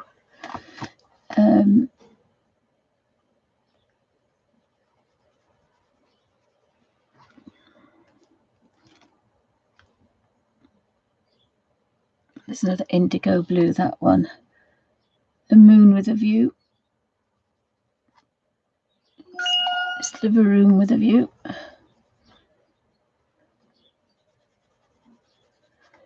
And as long as we don't activate this little #1 brush too much, we're okay. Oh, I've gone to ink tense again. Look, stick that out a bit further. I know where I am.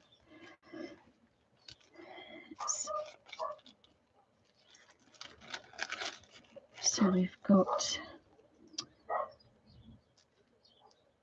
there's gunmetal. The gunmetal's quite a nice colour. That's the Martian from Venice. So there are some nice, lovely, soft, muted colours. Now, probably on another page, I'm going to use all the bright colours I've got.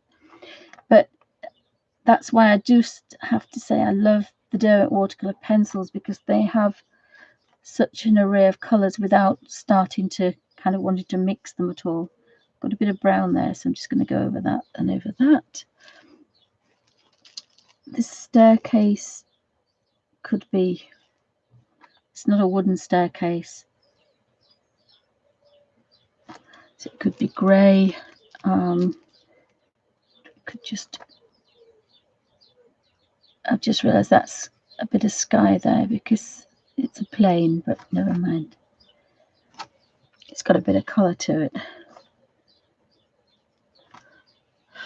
Then we have another book. So we've got red. I'll have a see if we've got a not quite a dull yellow, but a sandy colour, or there's a bronze there. But I think we've got like there's a raw umber. There's a golden brown there. I think that would be quite nice to put on there. And I normally have a little circle. So how I work is the little circle is pale for down here, but if I want a stronger colour, I go next to it. And that's how I work my little colour book for the strength.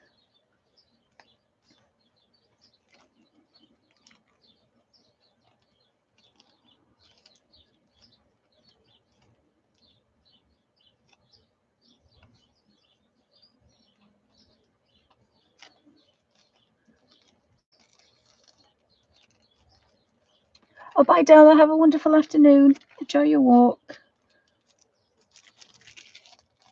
So I've got, need something quite fairly warm there. So the Venetian or the terracotta. I think we'll go for terracotta.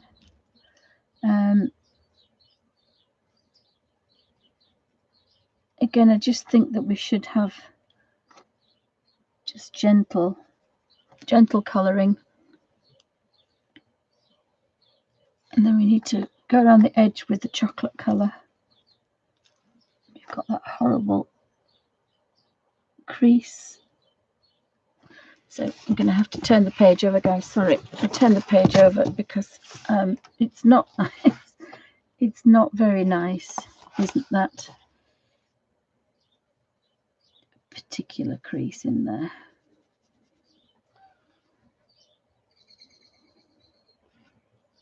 Oops, I've touched Venetian.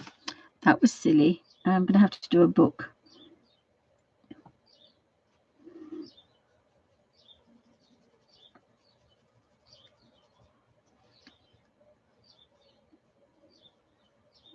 If you don't concentrate, you can touch the wrong square.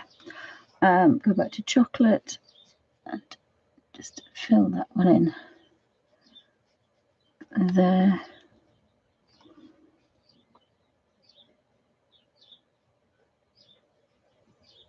And it probably would be a lot easier to fill these in like this rather than like that. So I may actually leave it at this position. So I'm going to go around the edge first.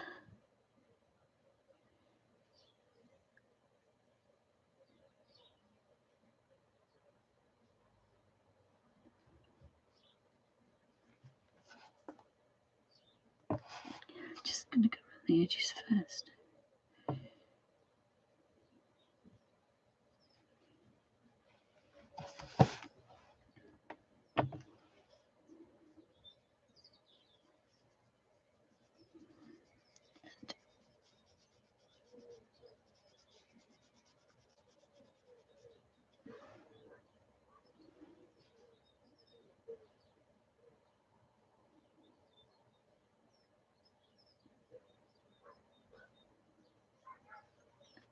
A little bit there. I'll turn it back round. Get a bit of a clip for there.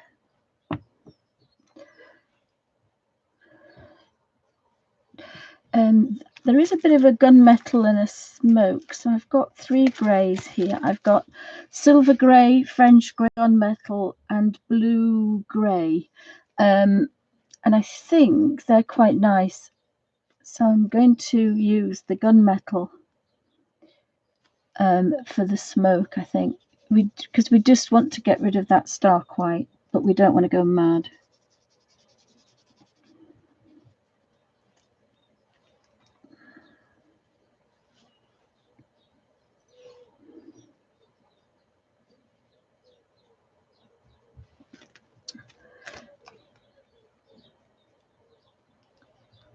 I've left the labels. So this is going to be the next one that I'm going to do. So there's the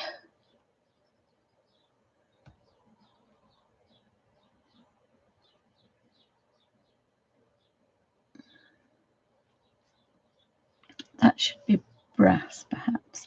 So I think I have a brassy colour or gold.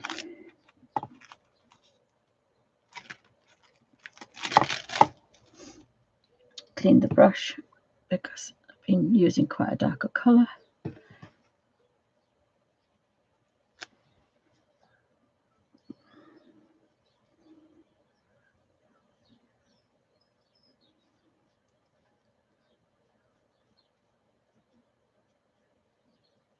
So anything else that we think could be, that could be silver. There's a jar, so jars, and it's got yuck, it's got leeches in it. So we need that gunmetal colour.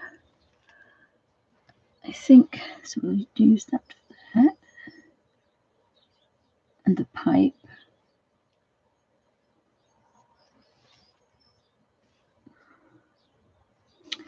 And if I do that, the brush becomes quite small, so that's quite nice. And we'll do that with the jar.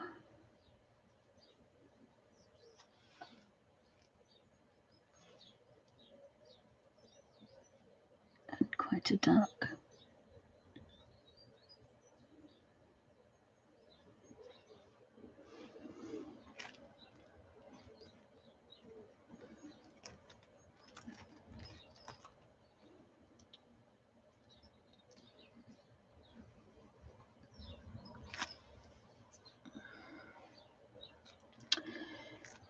So we'll have a burnt yellow ochre, I think,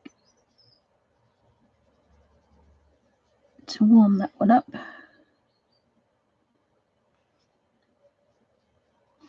And as I say, most of the work's done with the Colin Thompson one because he's so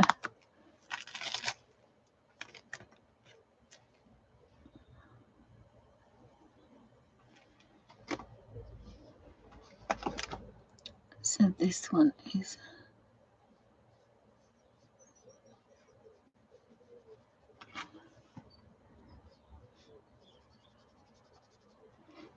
and the nicest thing is because we've got that bit of a highlight going on.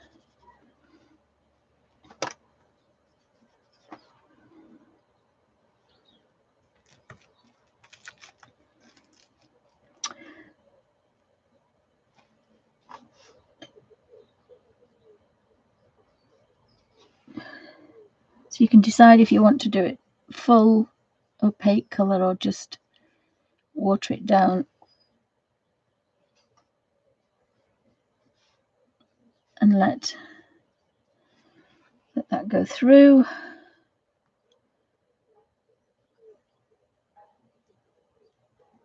Little bottle in there, which I think possibly could be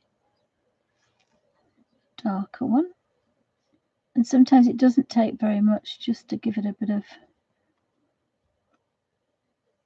bit of oomph.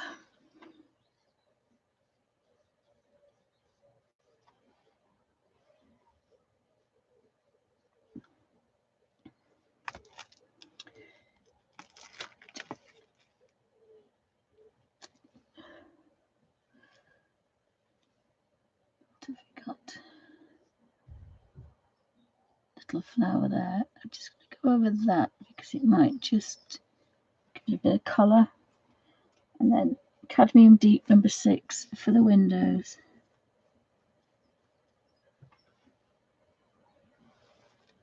I can't remember if it was gold now, I just can't remember.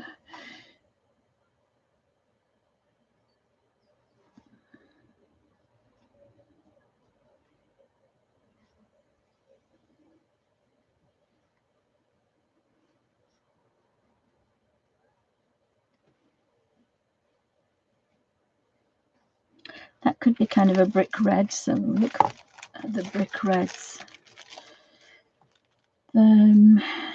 Terracotta, I think.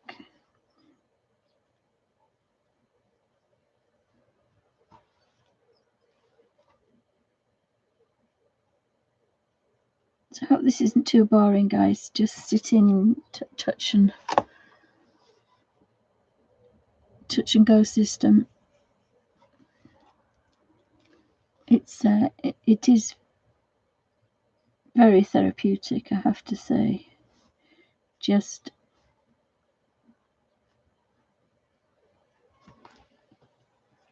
sitting and flicking through the colours.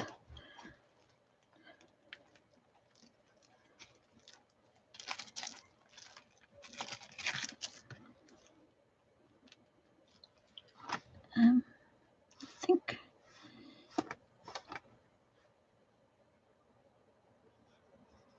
oh, that's a bit too blue. I thought it was, so we'll have to dull that down. Dull that down with a bit of Prussian blue.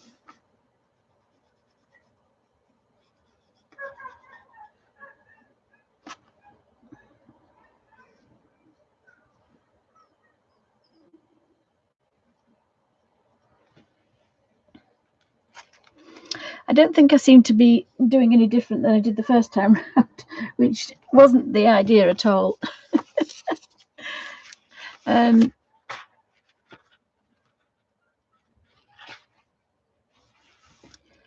Oh yes, perhaps I am being paler than I was last time, so yes. So they are really kind of muted from last time. So that's quite nice, even though it's exactly the same. I must have used a different, I think I used the colour book, but I think I used them a bit stronger. So again, I kind of like the muted colours. So when it comes to the middle page here, where I think there's 3 pages full of books, I think I would perhaps go stronger. And I do this one, brighter colours for this one, I think. But I've decided I must go page by page, because then I don't forget and neglect any pages at all. The Puns of Navarone, that's very good.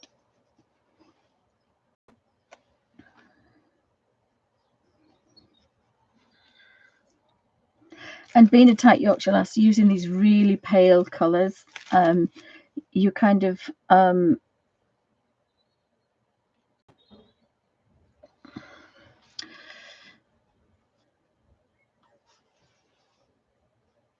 oops, using the pale colours. I think I might have to dull that one down as well.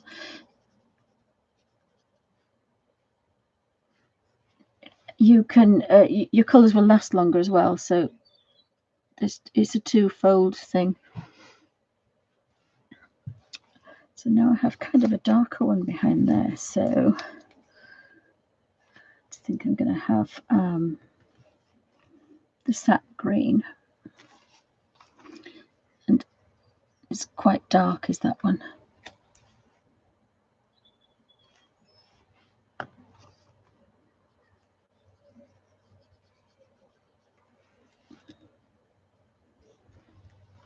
Again, making that little circle, so I know that when I'm here it's quite strong, and when I go further along it's going to be paler.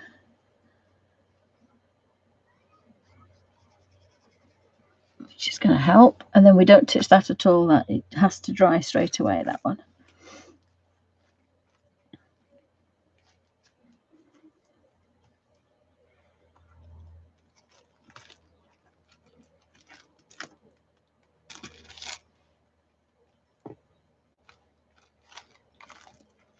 we've got some really nice burnt umber, terracotta, Venetian brown, burnt yellow ochre, burnt sienna. So there's some really gorgeous darker colours, muted colours that kind of fit quite well in this page of these books.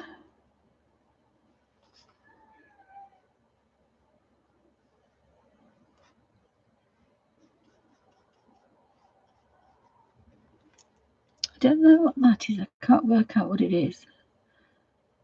Could be water. I have to leave that because I just can't think for the minute what it is.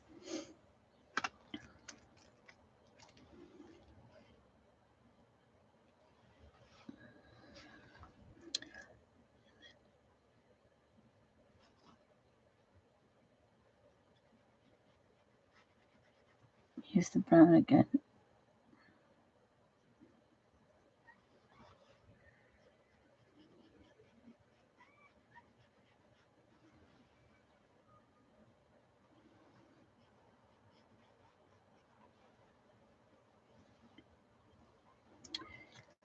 I think we just have just take that stark white off.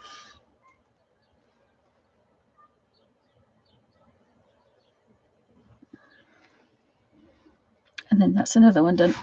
So now we've kind of got a bit of a creature in there. So I think we'll do you chocolate with pink padded paws.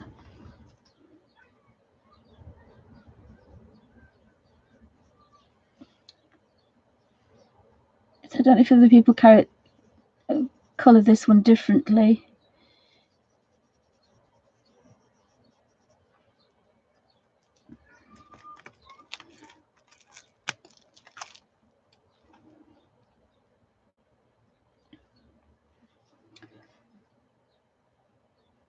It's got little paws and a little bit of pink in the ear and on the nose. Oh, Dad says she does love the colouring book. Yes, it's quite a nice book, and again, it's because we're taking our time. You could spend a weekend doing this double page spread, and sometimes I like that. The other whimsical ones I did yesterday, you can do them in a few hours.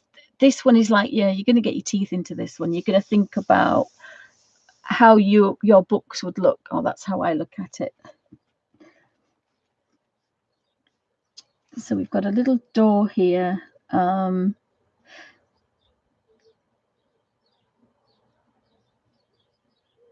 That's a candlestick. So a candlestick could be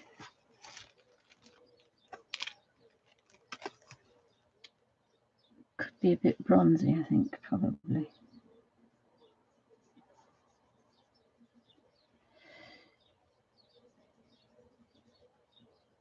Oh, that's a lamp. So that's got to be probably a gunmetal, I think.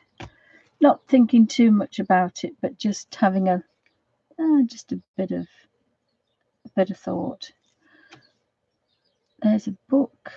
That's another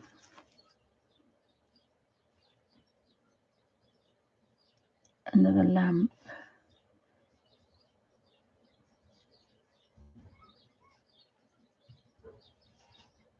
And then we've got a little doorway. That's a I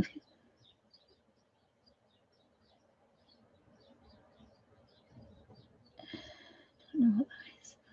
No idea what that one is. So I'm just going to put that.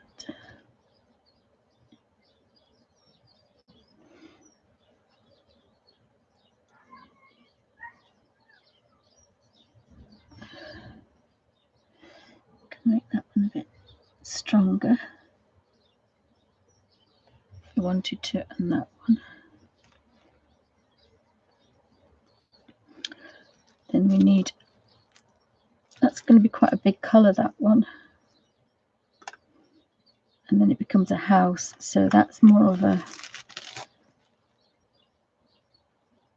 raw umber, I think, that one.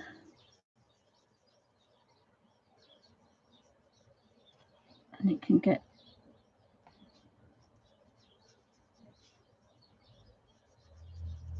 just to take off that stark white.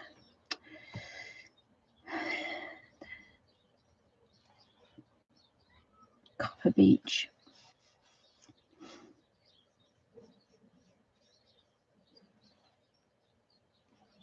Copper Beech is a gorgeous warm brown, but we can have it fairly pale there if we want. And just going to do a bit stronger. Whoopsie there.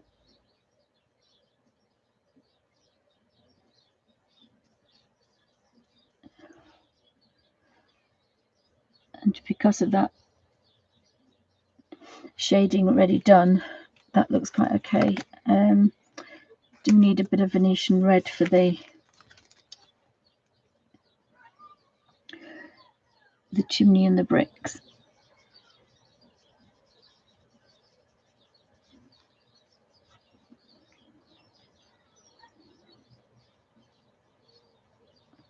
So again, this little brush is really kind of, it's very handy, this little brush. It does quite a lot of things. It doesn't just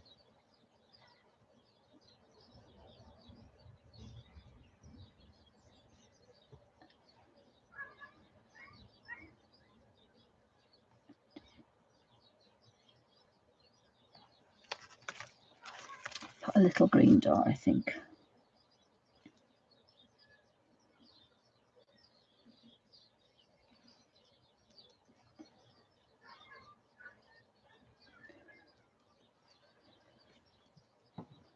They're all kind of very pale colours though, so really maybe just have to just brighten things up a little bit.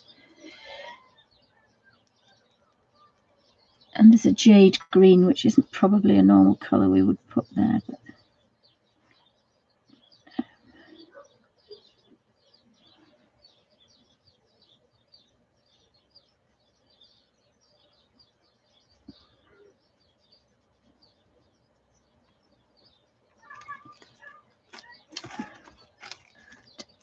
maybe a little bit of a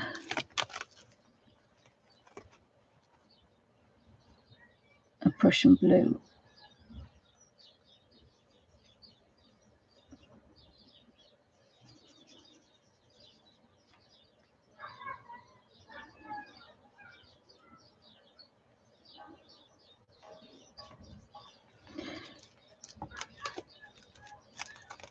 They're not our woofers, you can hear.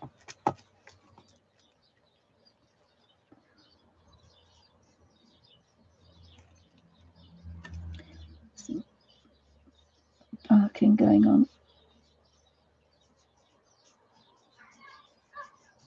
Just remember to just activate the tip and then you don't get too much colour out.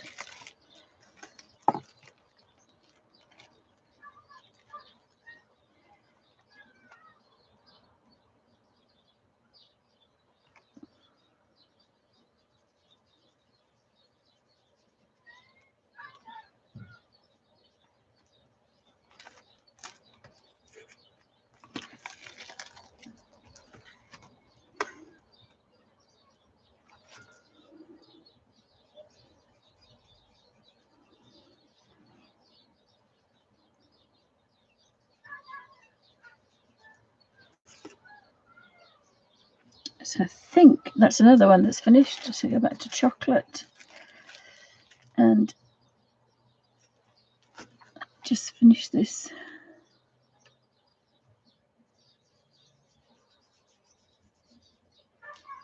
Barricade. I think I tried to do all the wood that would be joined the same colour.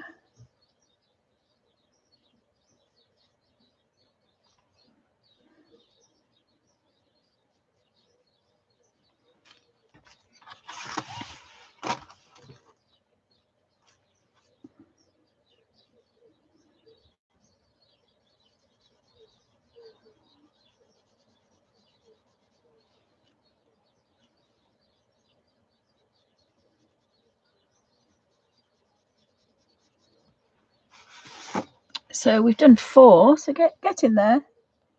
Oh, thank you, Kenny. Thank you. So we're getting there, and I kind of, as again, it's really nice to just this flippy, easy way to do things. I might have to make a coffee in a second because the throat's going a bit. So this is the Merchant of Tennis, the Taming of the Queue. So this is all sporty things. So we've got a man up a cliff. So we'll have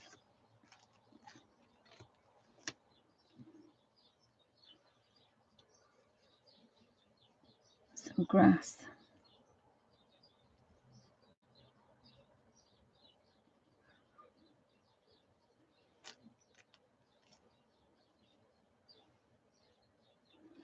I think that's a tennis ball.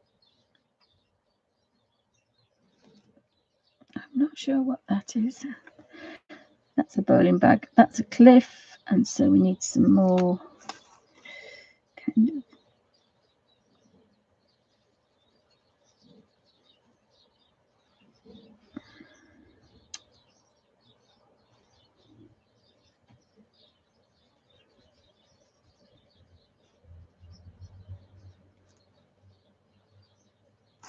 And a little bit of the sky blue.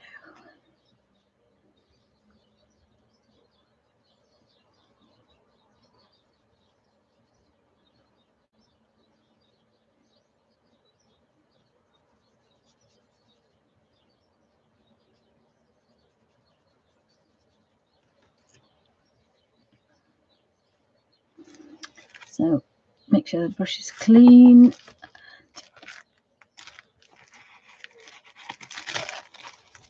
And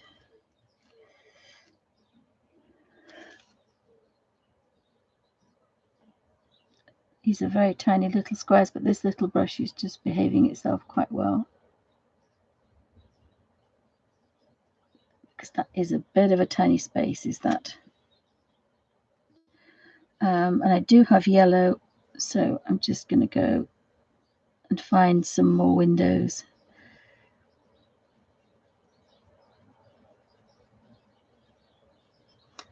Because I don't really want to waste it.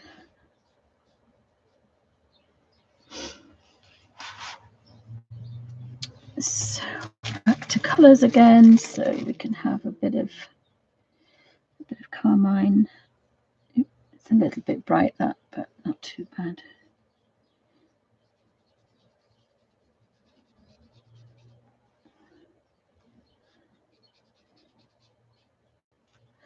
And again, it's because it's a grayscale.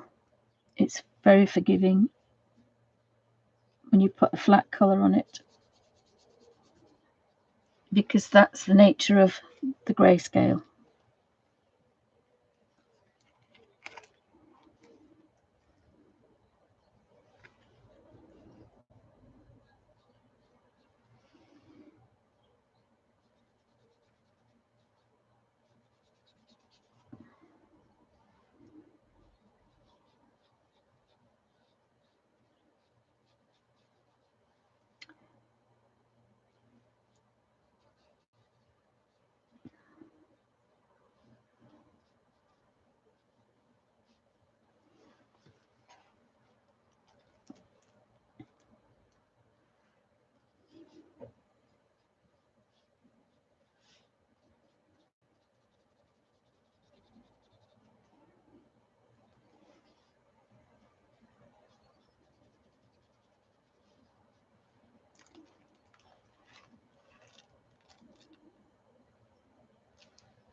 So it's very easy, this. It's very, very easy. It's not very taxing.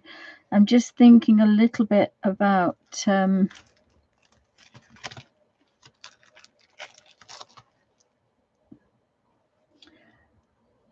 thinking a little bit about colour, but not overly thinking it. I kind of like the muted colours, the pale colours. So I'm kind of going for that rather than really stronger colours. So that's the only thing that I'm taking any notice of, really. Is I like the little muted colours. Possibly when I go back and do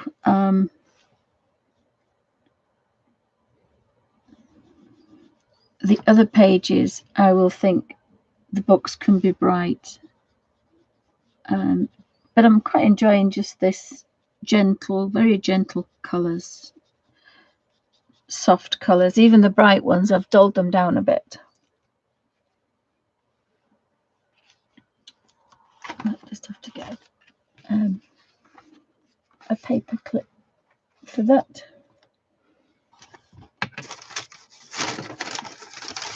The other thing you could use if you don't have a little bit of a sponge is this is the Winsor & Newton. I bought it like this. It's a bit of cloth or face flannel. An old face flannel is brilliant because it's not very linty, so that's quite nice. Oh, I've gone back over again like I usually do. Keep on this side.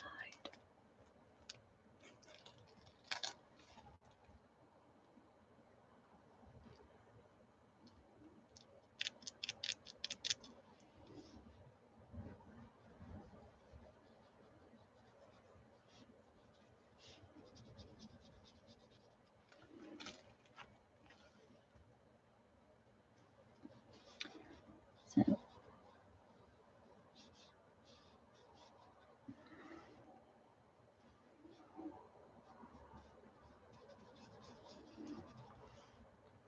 this brush probably will do quite fine things, but I'm just going to do a general all over colour just to pick up.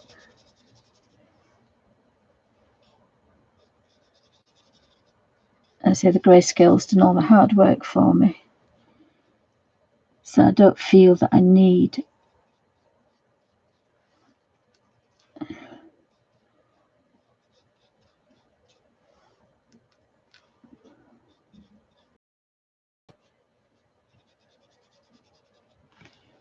so I've managed to get away with that quite nicely.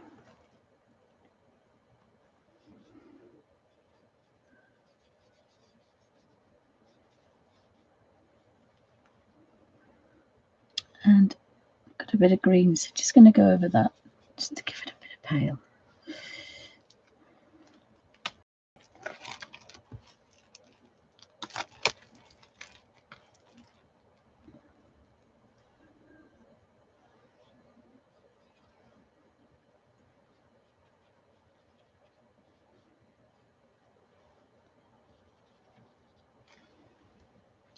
I think we've got everything on there, and we could use Geranium Lake because it's probably a bit too bright, that one.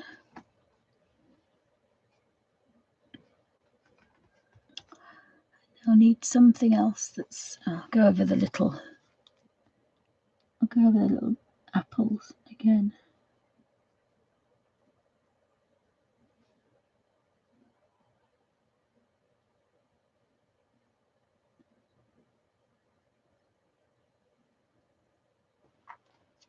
Makes them pop out a bit better. So thanks guys for stopping by.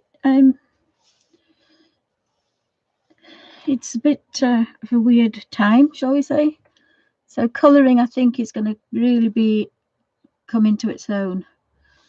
I really do think people will turn to it to pass the time. A bit of green for the greenery. So what's happened with the green is it's dulled it down because I've touched the red. I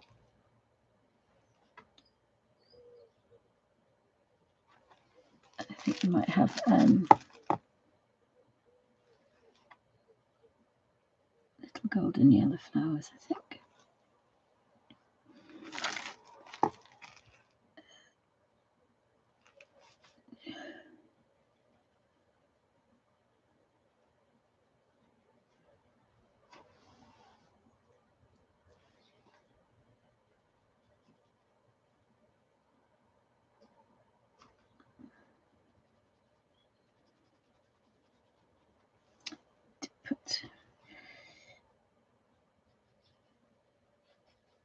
So yeah, a bit of a palish colour there.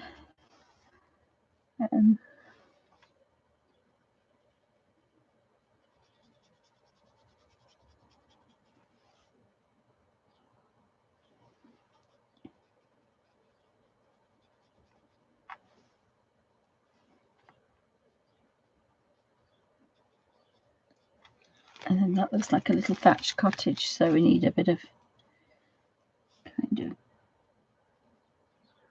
thatched colour on there. So it is a tiny little brush, this. It will if you just touch things.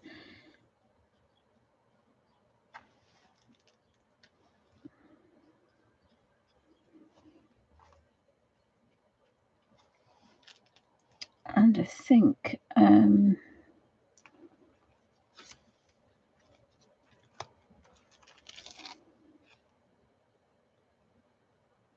I think that's probably the best colour for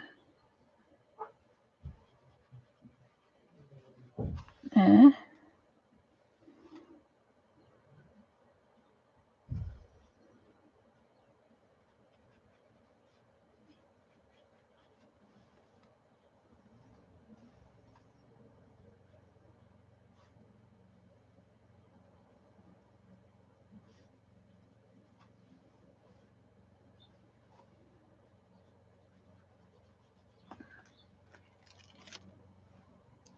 And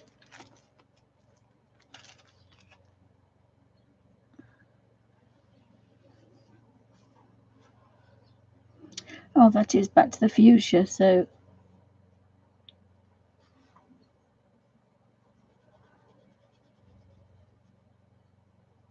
it's good that I use fuchsia pink.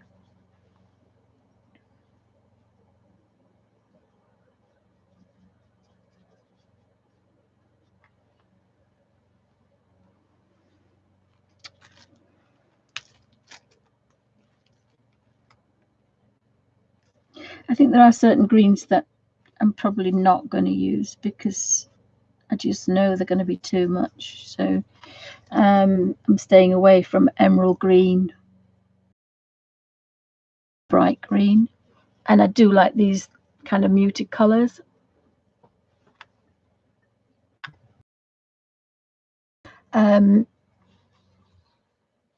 Oh, Dallas says I've ordered the peerless.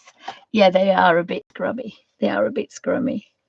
Yeah, they're scrumdiddlyumptious, definitely. And they lend themselves so well for this type of colouring. There's quite a few videos on colouring peerless, and I think they're probably all from this set here. There's the original set, the top-up set of 40, and then I've got the hair. I did send off for the blonde set, and I say that's when it cost me so much. I don't have all the pink sets. There's some really nice scrummy sets of pinks, which I don't have, reds and pinks. And I think there's another couple of new ones that I've not had. I've had mine for a long time. You can see they're definitely well used, but there's still a fair amount of colour on them. And again, you know, these colours, you probably get nearly 20 shades out of here. They're so strong.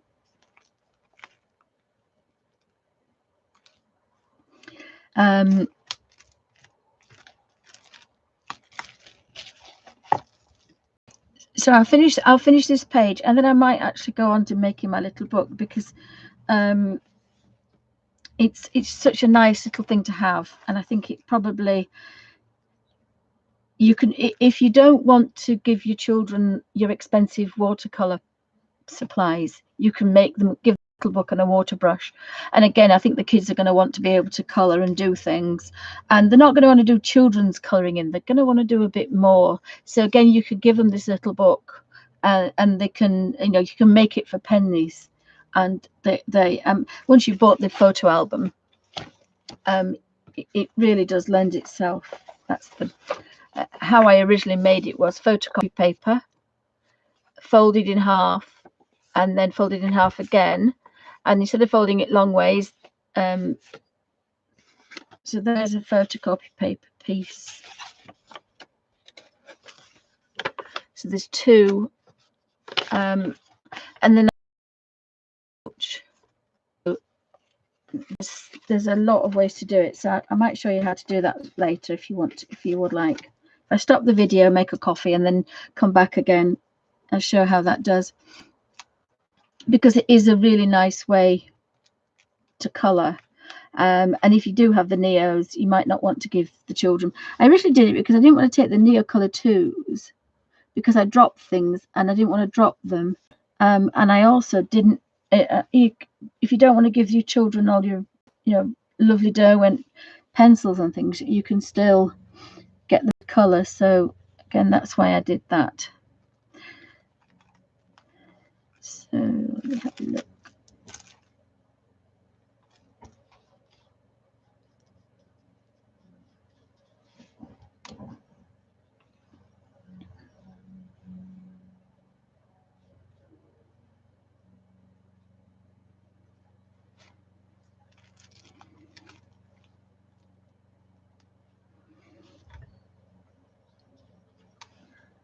Just put a bit of burnt carmine on that one.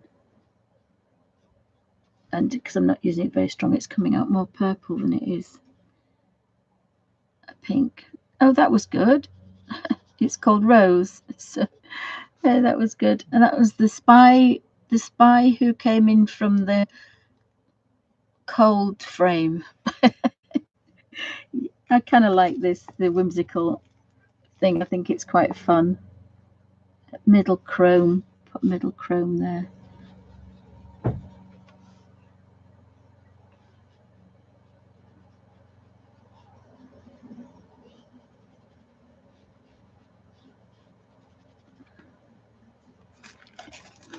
See, this is what I don't like about these. Once they get a crease on them, they don't sit properly.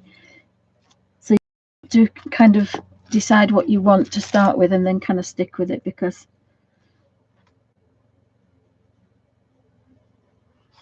maybe I went too big and it spoilt it for me. So perhaps that's why using it.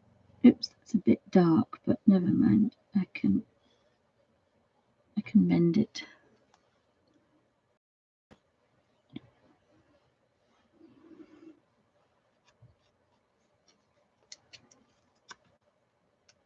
So I hope everybody's on colouring. I'm just going to drop a bit of colour in it there rather than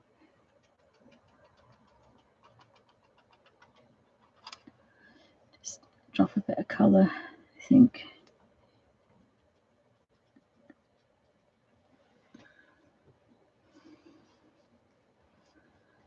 To use.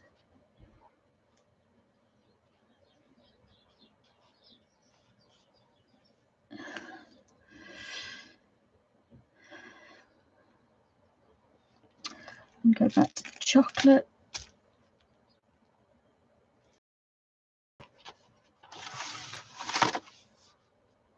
Oops, I've gone over a bit, but I've gone over where it's dark, so you can't really see it.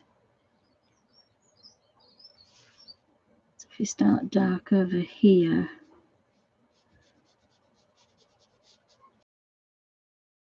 disappear. That's a lot darker.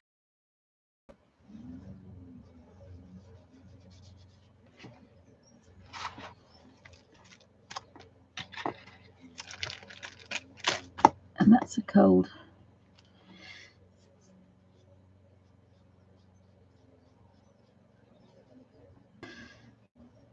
There's a little mouse there. Cows, animals. So this is all about animals.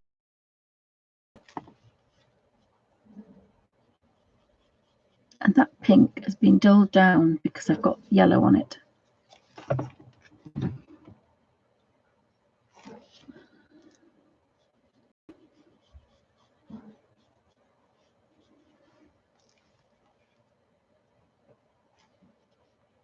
So we can do.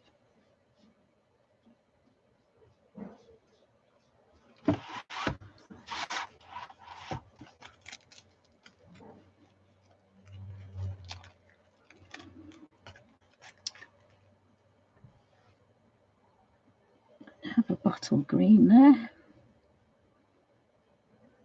And as I say, this brush is behaving fairly well. It's quite old and battered. It's going just a bit furry on the end, just to you get a little bit of a kink at the top when you've used it a while. But it's fine. It's going to do its job.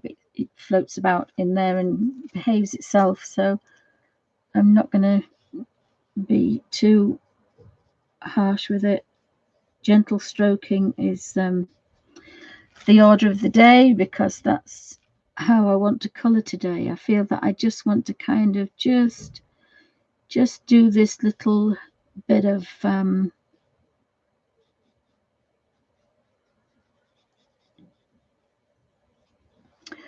colouring, and this really does lend itself to that. It's quite therapeutic, this. It's poddling along with it.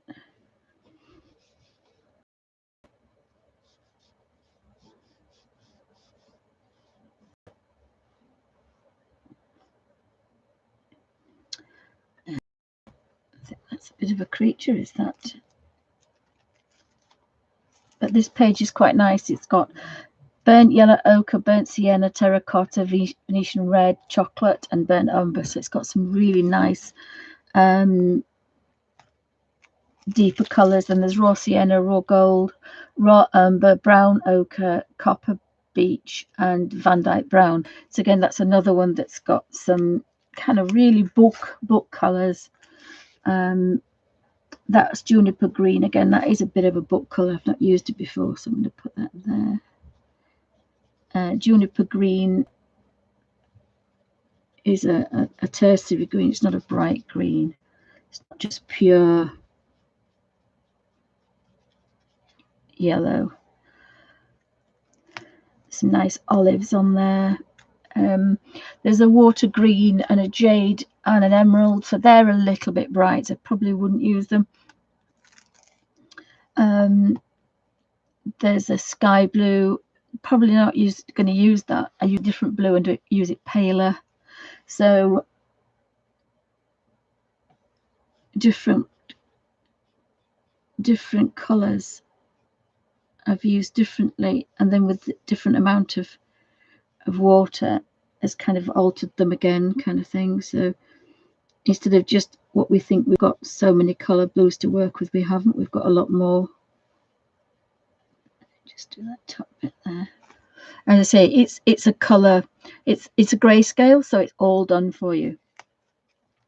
And then back to our chocolate, because up here this is all joined in, so we can take this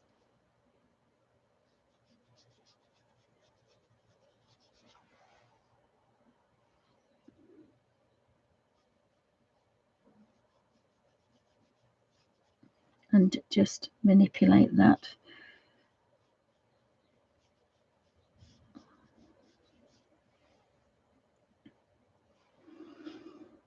And of course what will happen is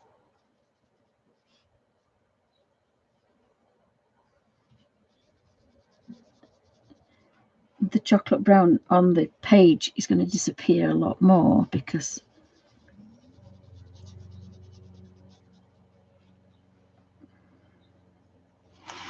I've got a bigger circle going now because of that.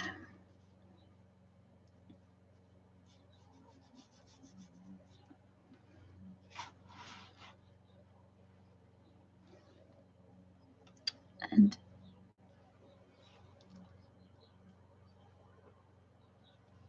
possibly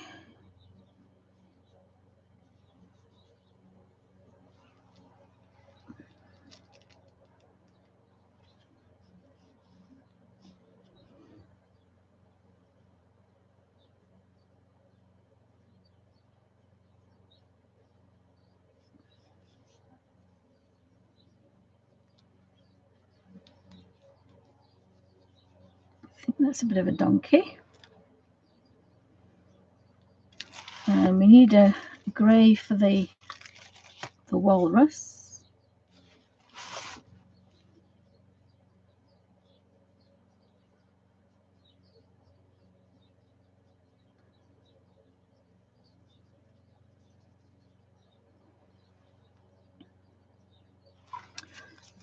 Put our gold windows in before I forget.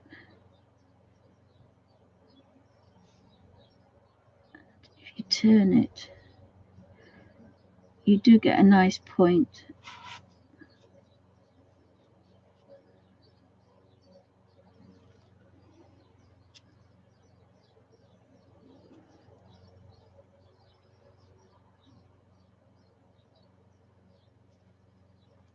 So now I need to look for another yellow window because I've got this on here and I don't want to waste it.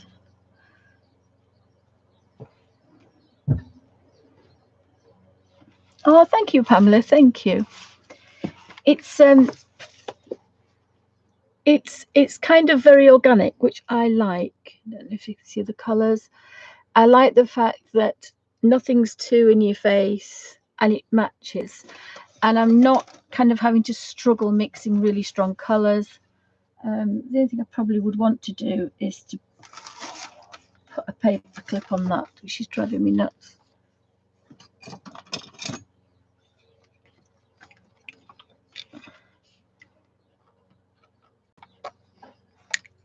I just can't grip it. That's it. It's down now. It's driving me potty, was that? Actually, I don't know why I didn't do that.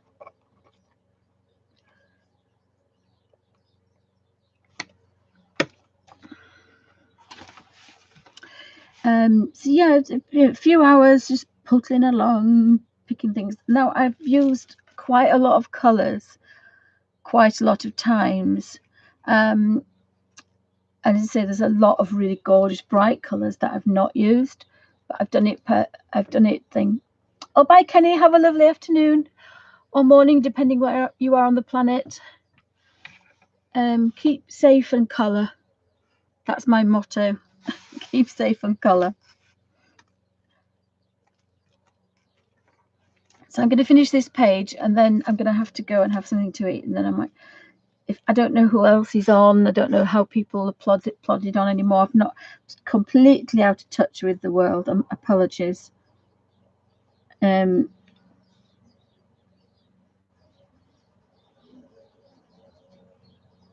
don't know who pops on now.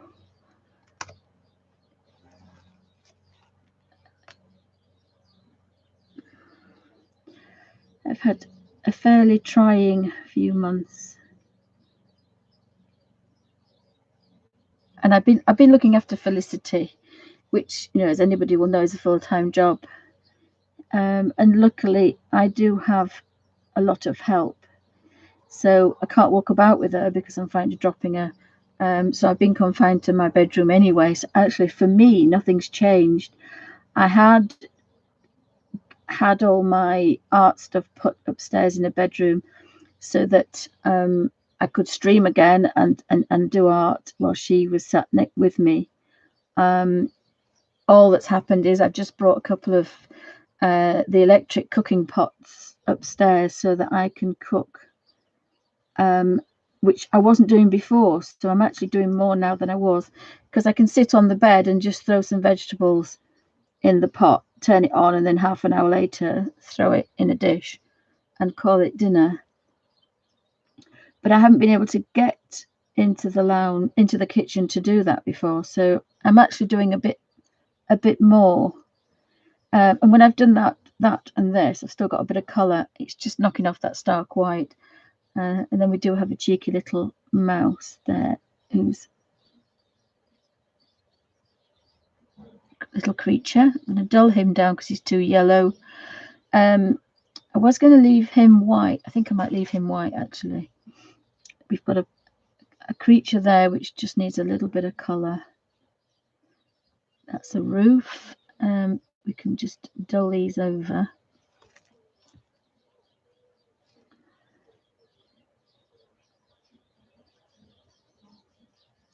And then just put a bit of colour down there.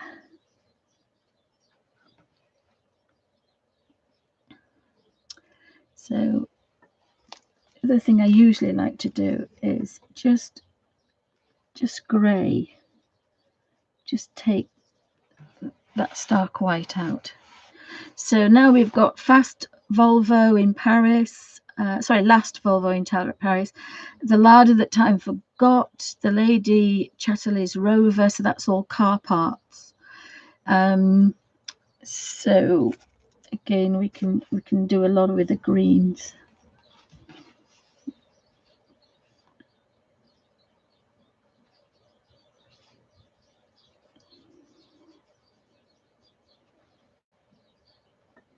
And possibly go a bit darker.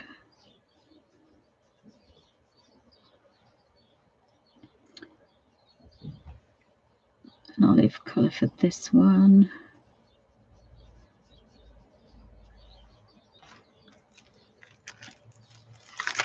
Probably going to use a lot of gunmetal.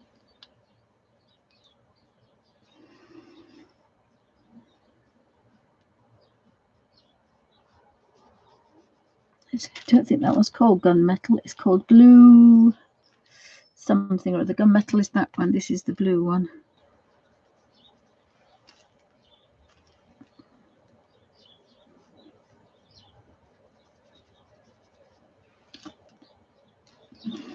But I always thought gunmetal just did have that little bit of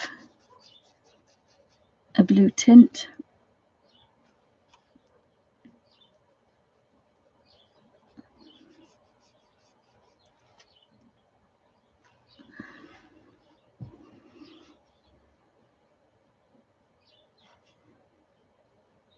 There's lots of nuts and bolts about.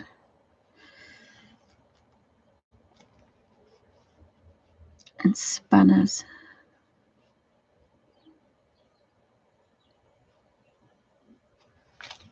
But we can have a little blue car.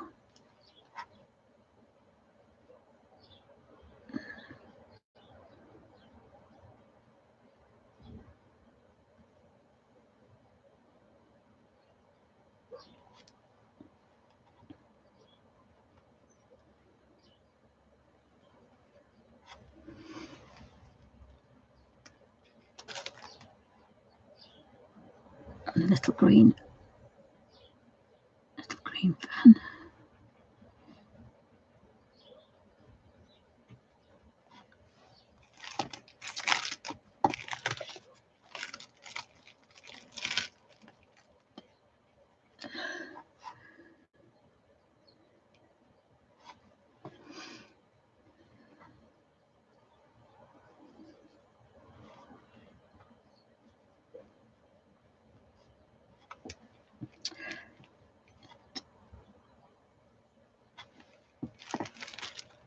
I think these are more like, they look more like tins, but they are supposed to be.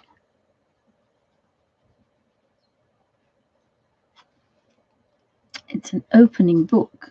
Very clever. I saw that last time. It's an opening book. So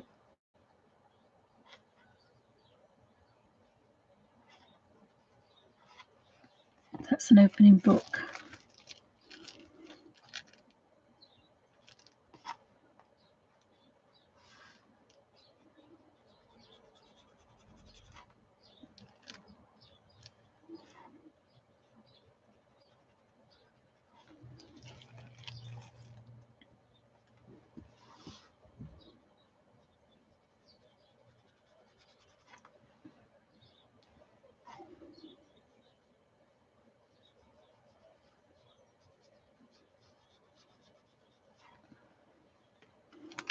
And it's just, as I say, a case of flicking through and finding odd colours that can just be muted with water.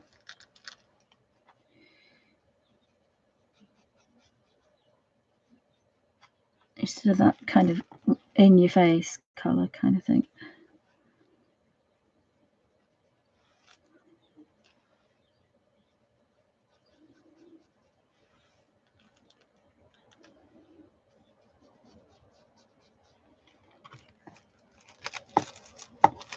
Just realised I haven't done many oranges. Oh, I've not done many oranges, so I'll just have to have a bit of a Scarlet Lake, but it might dilute to a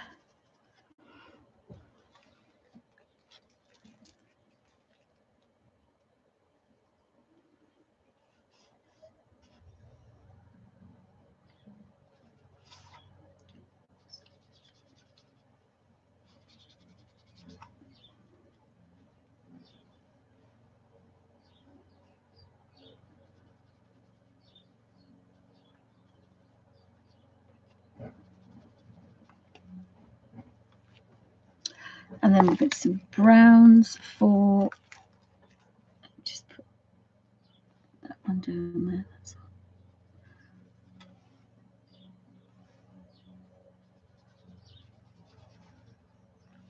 For the wood and the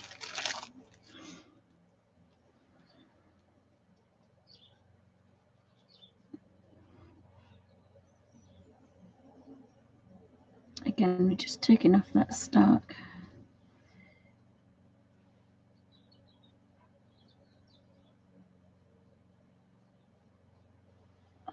colour.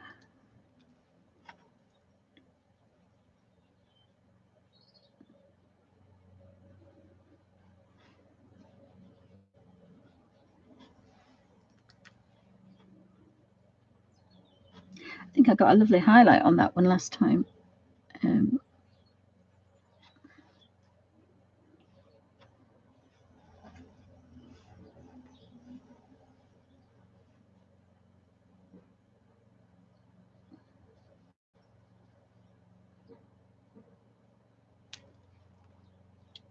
And then we want a very dark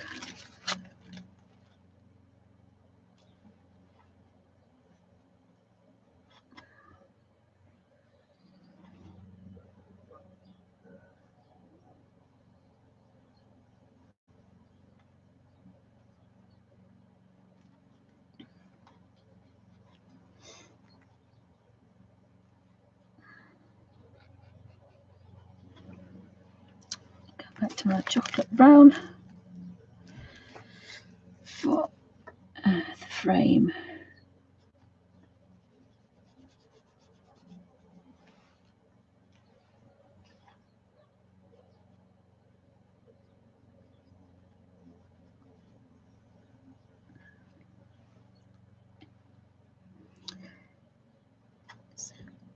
So we've got this.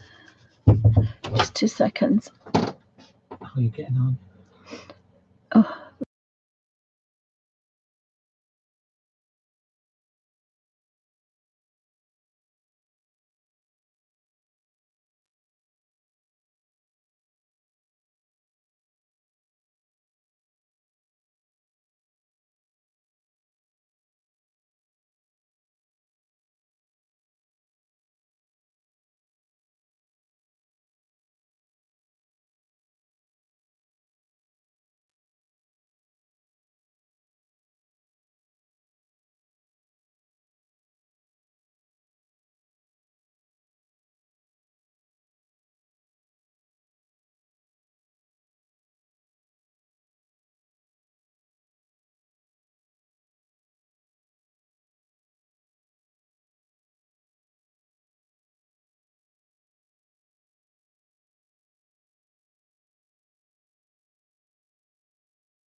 Sorry guys, just got a bit of domestic going on.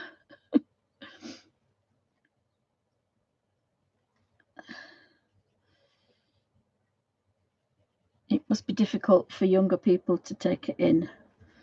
And they're just not listening, and it's just a bit, I don't know if anybody else is getting that. It's just a bit strange. Kind of like those colours. I really like those colours. I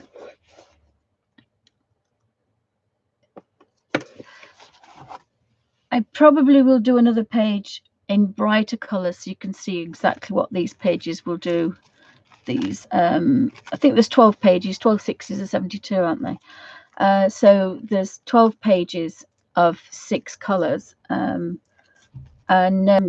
You know, even if it's a thin little book, you know, you still got 720 colours in less than a finger thickness. If you just have those, if you just have those colours. So I've quite enjoyed that. It's taken 2 or 3 hours, but obviously you might even just do half an hour, just do a little section, then leave it, then come back. But it's enjoyable. It's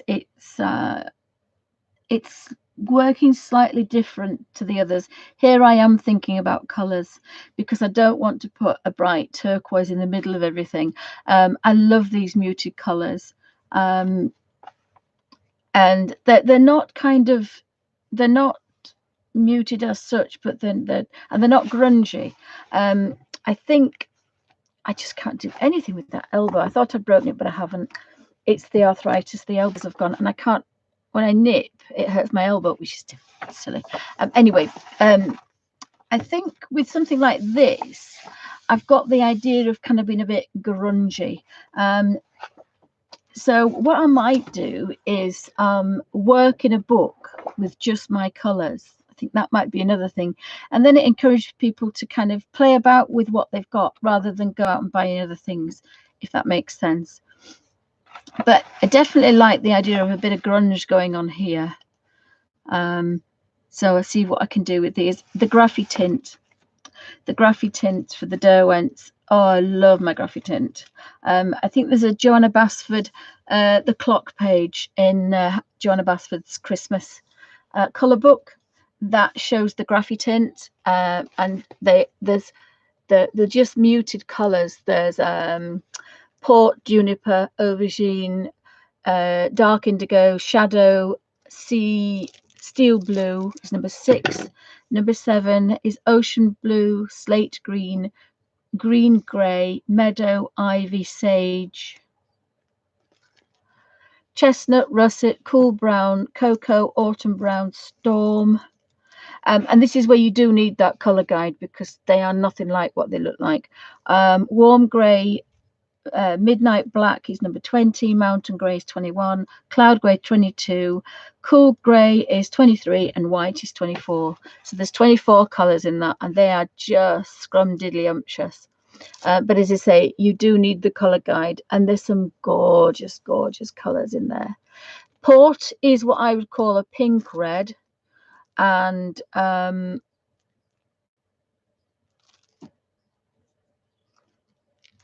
autumn brown is what I would call a red brown, and they're the only colours really.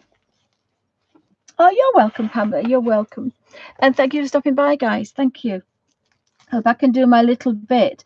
I was thinking about what I said about staying with the channel open, and then I realised that we've got Twitter and we've got Facebook, we've got everything else. But then, of course, we've also got lots of other things that are open on those. Whereas this particular little bit of chat is only people that come on to talk about art and this little community without having advertisements and other things in. So again, I don't know, have a think about what, just guide me on it because I'm not sure what's what, but my idea was to leave that leave it open, and then when I'm not, you'll see Ken Dodd's tickling stick, which is somewhere, when you see Ken Dodd's tickling stick. You know that I'm not there. I could turn the camera off. I suppose I could turn the camera off and leave the thing fluffing round the chat. I'm not sure how to work it, but let me know, guys, what you think. Or are we quite happy with all the other social media that we've got? I'm just going to go around the edges with that chocolate brown again. So if I start here darker, and then when I come out here, I've got a natural highlight.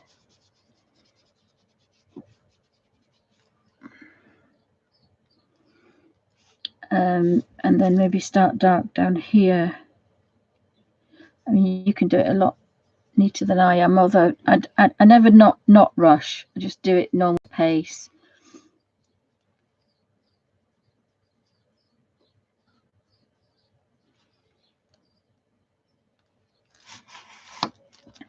And then maybe have that kind of dark there. You don't have a lot of control in the backward stroke.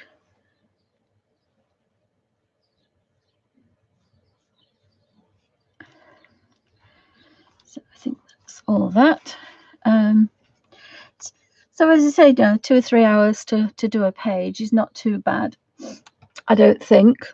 But let me know what you think, guys, about that. I'm not sure how logistically it works. I'm thinking it might work if I could turn the camera off but leave the chat going. Don't know if that would be particular. I'm going to use the bottle green on this bottle. I can't help myself.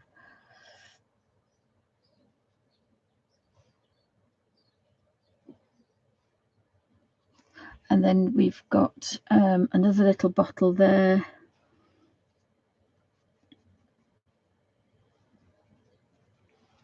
And then we can have a basket colour. This must be all about wines then. Oh, bottle opener. There's a can. There's an olive.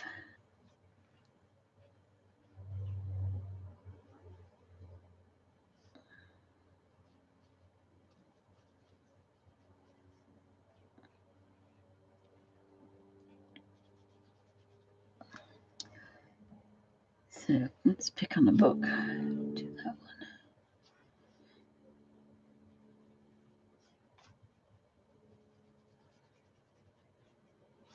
That was a very good film. I think it's black and white. Whiskey Galore. The Merry Wives of Windsor. The very oh my goodness. The Merry Wines of Windsor. What Colin Thompson has done is kind of renamed them to do with a certain. He's retitled his books, so we've got. It should be Whiskey Galore.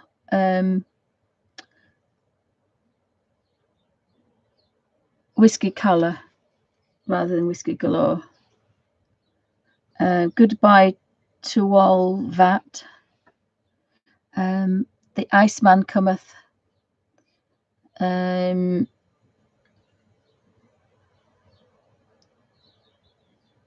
A Vinters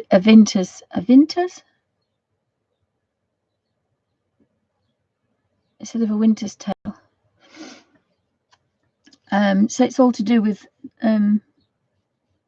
alcohol. I don't know what the can's for though, but never mind. Probably find out what the can was for.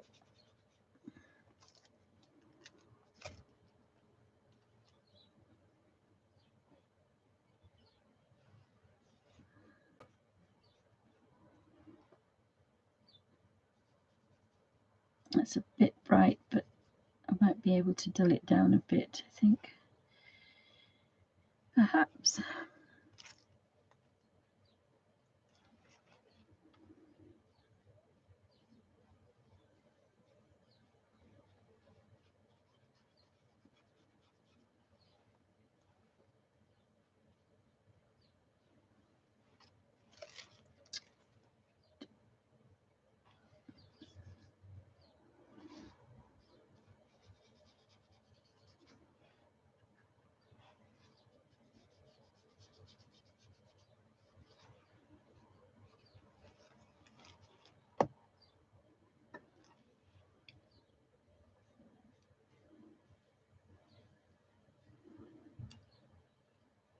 So it's done quite well, this little brush, to get into some small spaces. It's done very well, I think.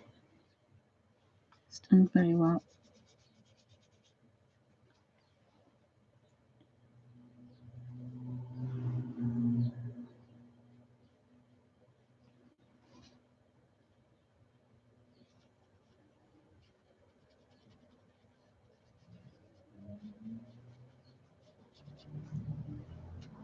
I'm going to brick red to go behind there. The vegetables making a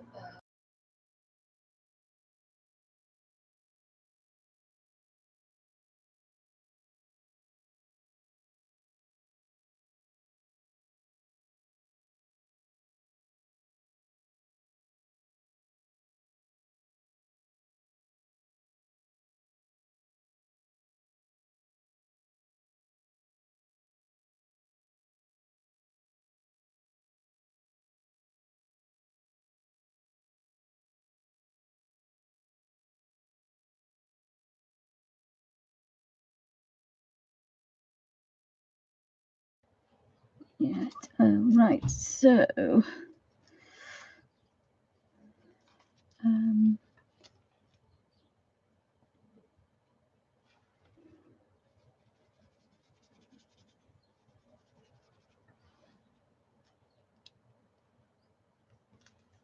we do have some really nice raw umbers and things, so I'm going to have to try and make that look a bit like a barrel, I think, probably. And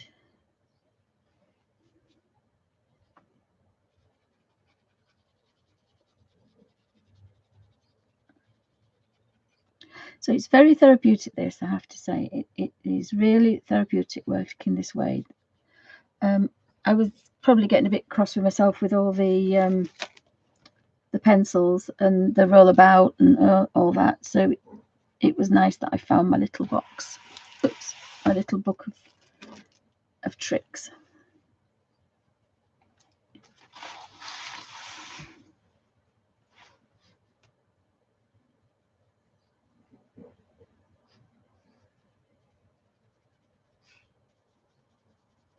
I've got bendy books now. So go back to the chrome or the gold. I think it's the gold one I've been using for the windows.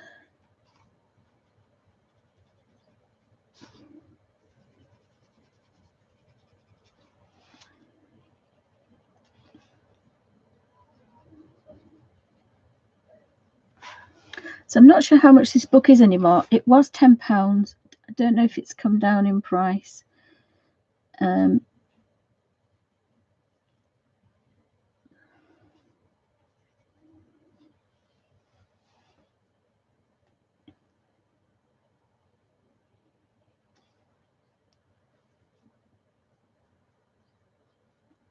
This is all woodwind. These are all musical instruments. So you've got Gone with the Woodwind.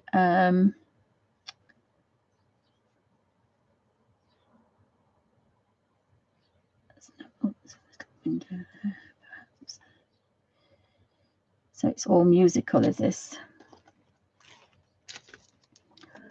So we definitely want the blue greys because we can colour this in to look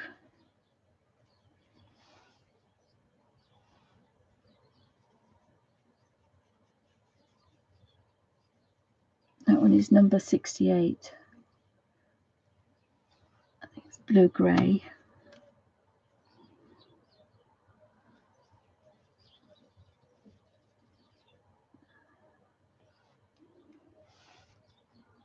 And being a stereo system, we've got another one at this side, so we have to do that the same. So even though I've only got one brush, I've managed to get in some quite tiny spaces, and by doing that, just activating the tip, which is why I haven't had such a lot of water coming out. And then I'm just going to use that blue grey to cover over that concrete. And I've got number 69 gunmetal.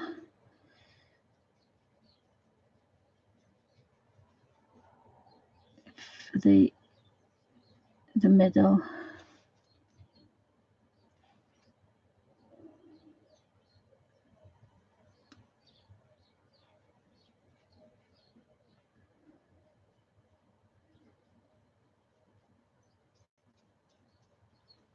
And then we've got the books to do.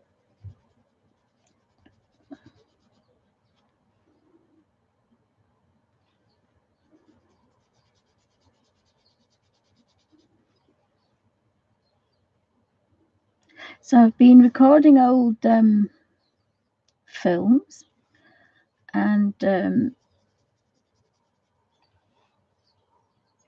been watching, when I was a little girl, I used to watch John Wayne in the cowboy films. So I've been watching quite a few old films, black and white films, which I am a bit of a nut for. So if we could ask the powers that be to please put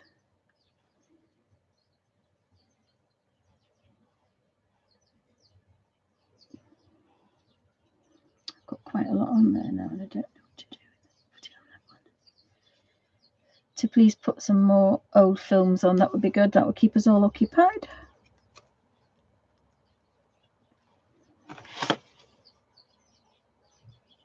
Because I listen to the news in the morning, and then I listen at night, and that's all. I don't kind of watch it all the time. That's all I do. Make those green, those slippers.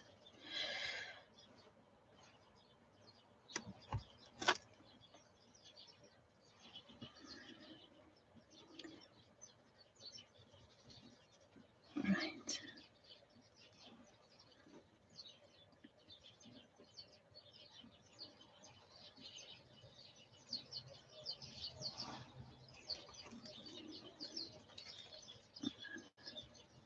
Oh, the beddies are having a chirp. It must be getting on, because what they do is they're fighting for their space in the hedge. I'll show it one day. They all kind of go in and hop along to the next one, and then somebody else hops along, and there's so many birds in one little hedge. It's quite amazing. They all squash in.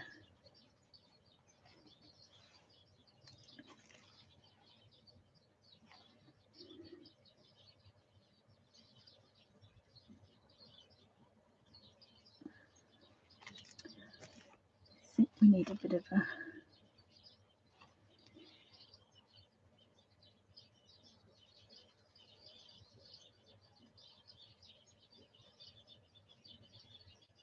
so I do like this brush, because you can just kind of get where you want to be without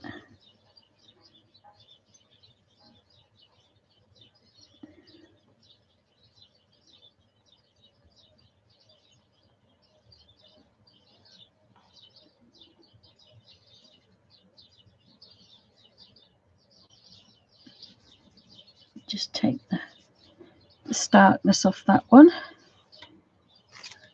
Just a little bit of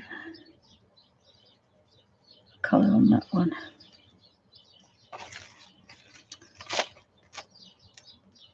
Now little bricks.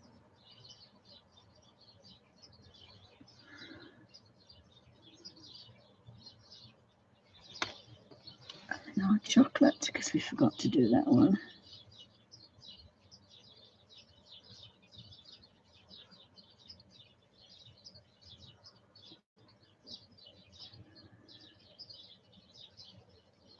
Just to get the stark white off everything. That's the way I like to do. Perhaps just a little bit of brown on that one. So I haven't done the labels. I've left the labels.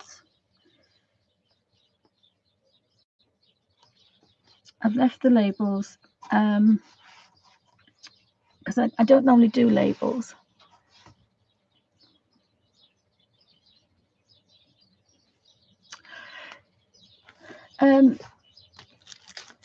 So that's the page. It's not crinkled, it's not buckled, it's curled up a little bit, but not because I was putting any water on it. It's just because that's what it does. So I do like these nice mottled colours. As I say, sometimes I go over the labels last, but I kind of like to leave them. I don't know if I did on the other book. Have a look, see what I did.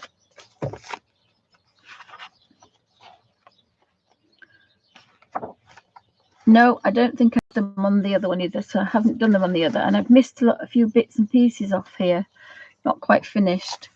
So I think I did these with the Derwent watercolours. And I'm pretty sure I used them out of my colour book. So they are a bit stronger than these, so you can use them stronger or paler, however you feel.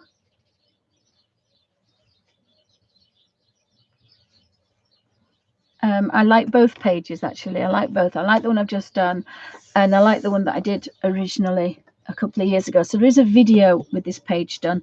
I'm pretty sure the Derwent watercolor pencils, I don't think they're ink 10s. This one was ink 10s. I'm pretty sure this was ink 10s, this one. That's pastel. But I think there's another one. This is Derwent ink 10s pencils.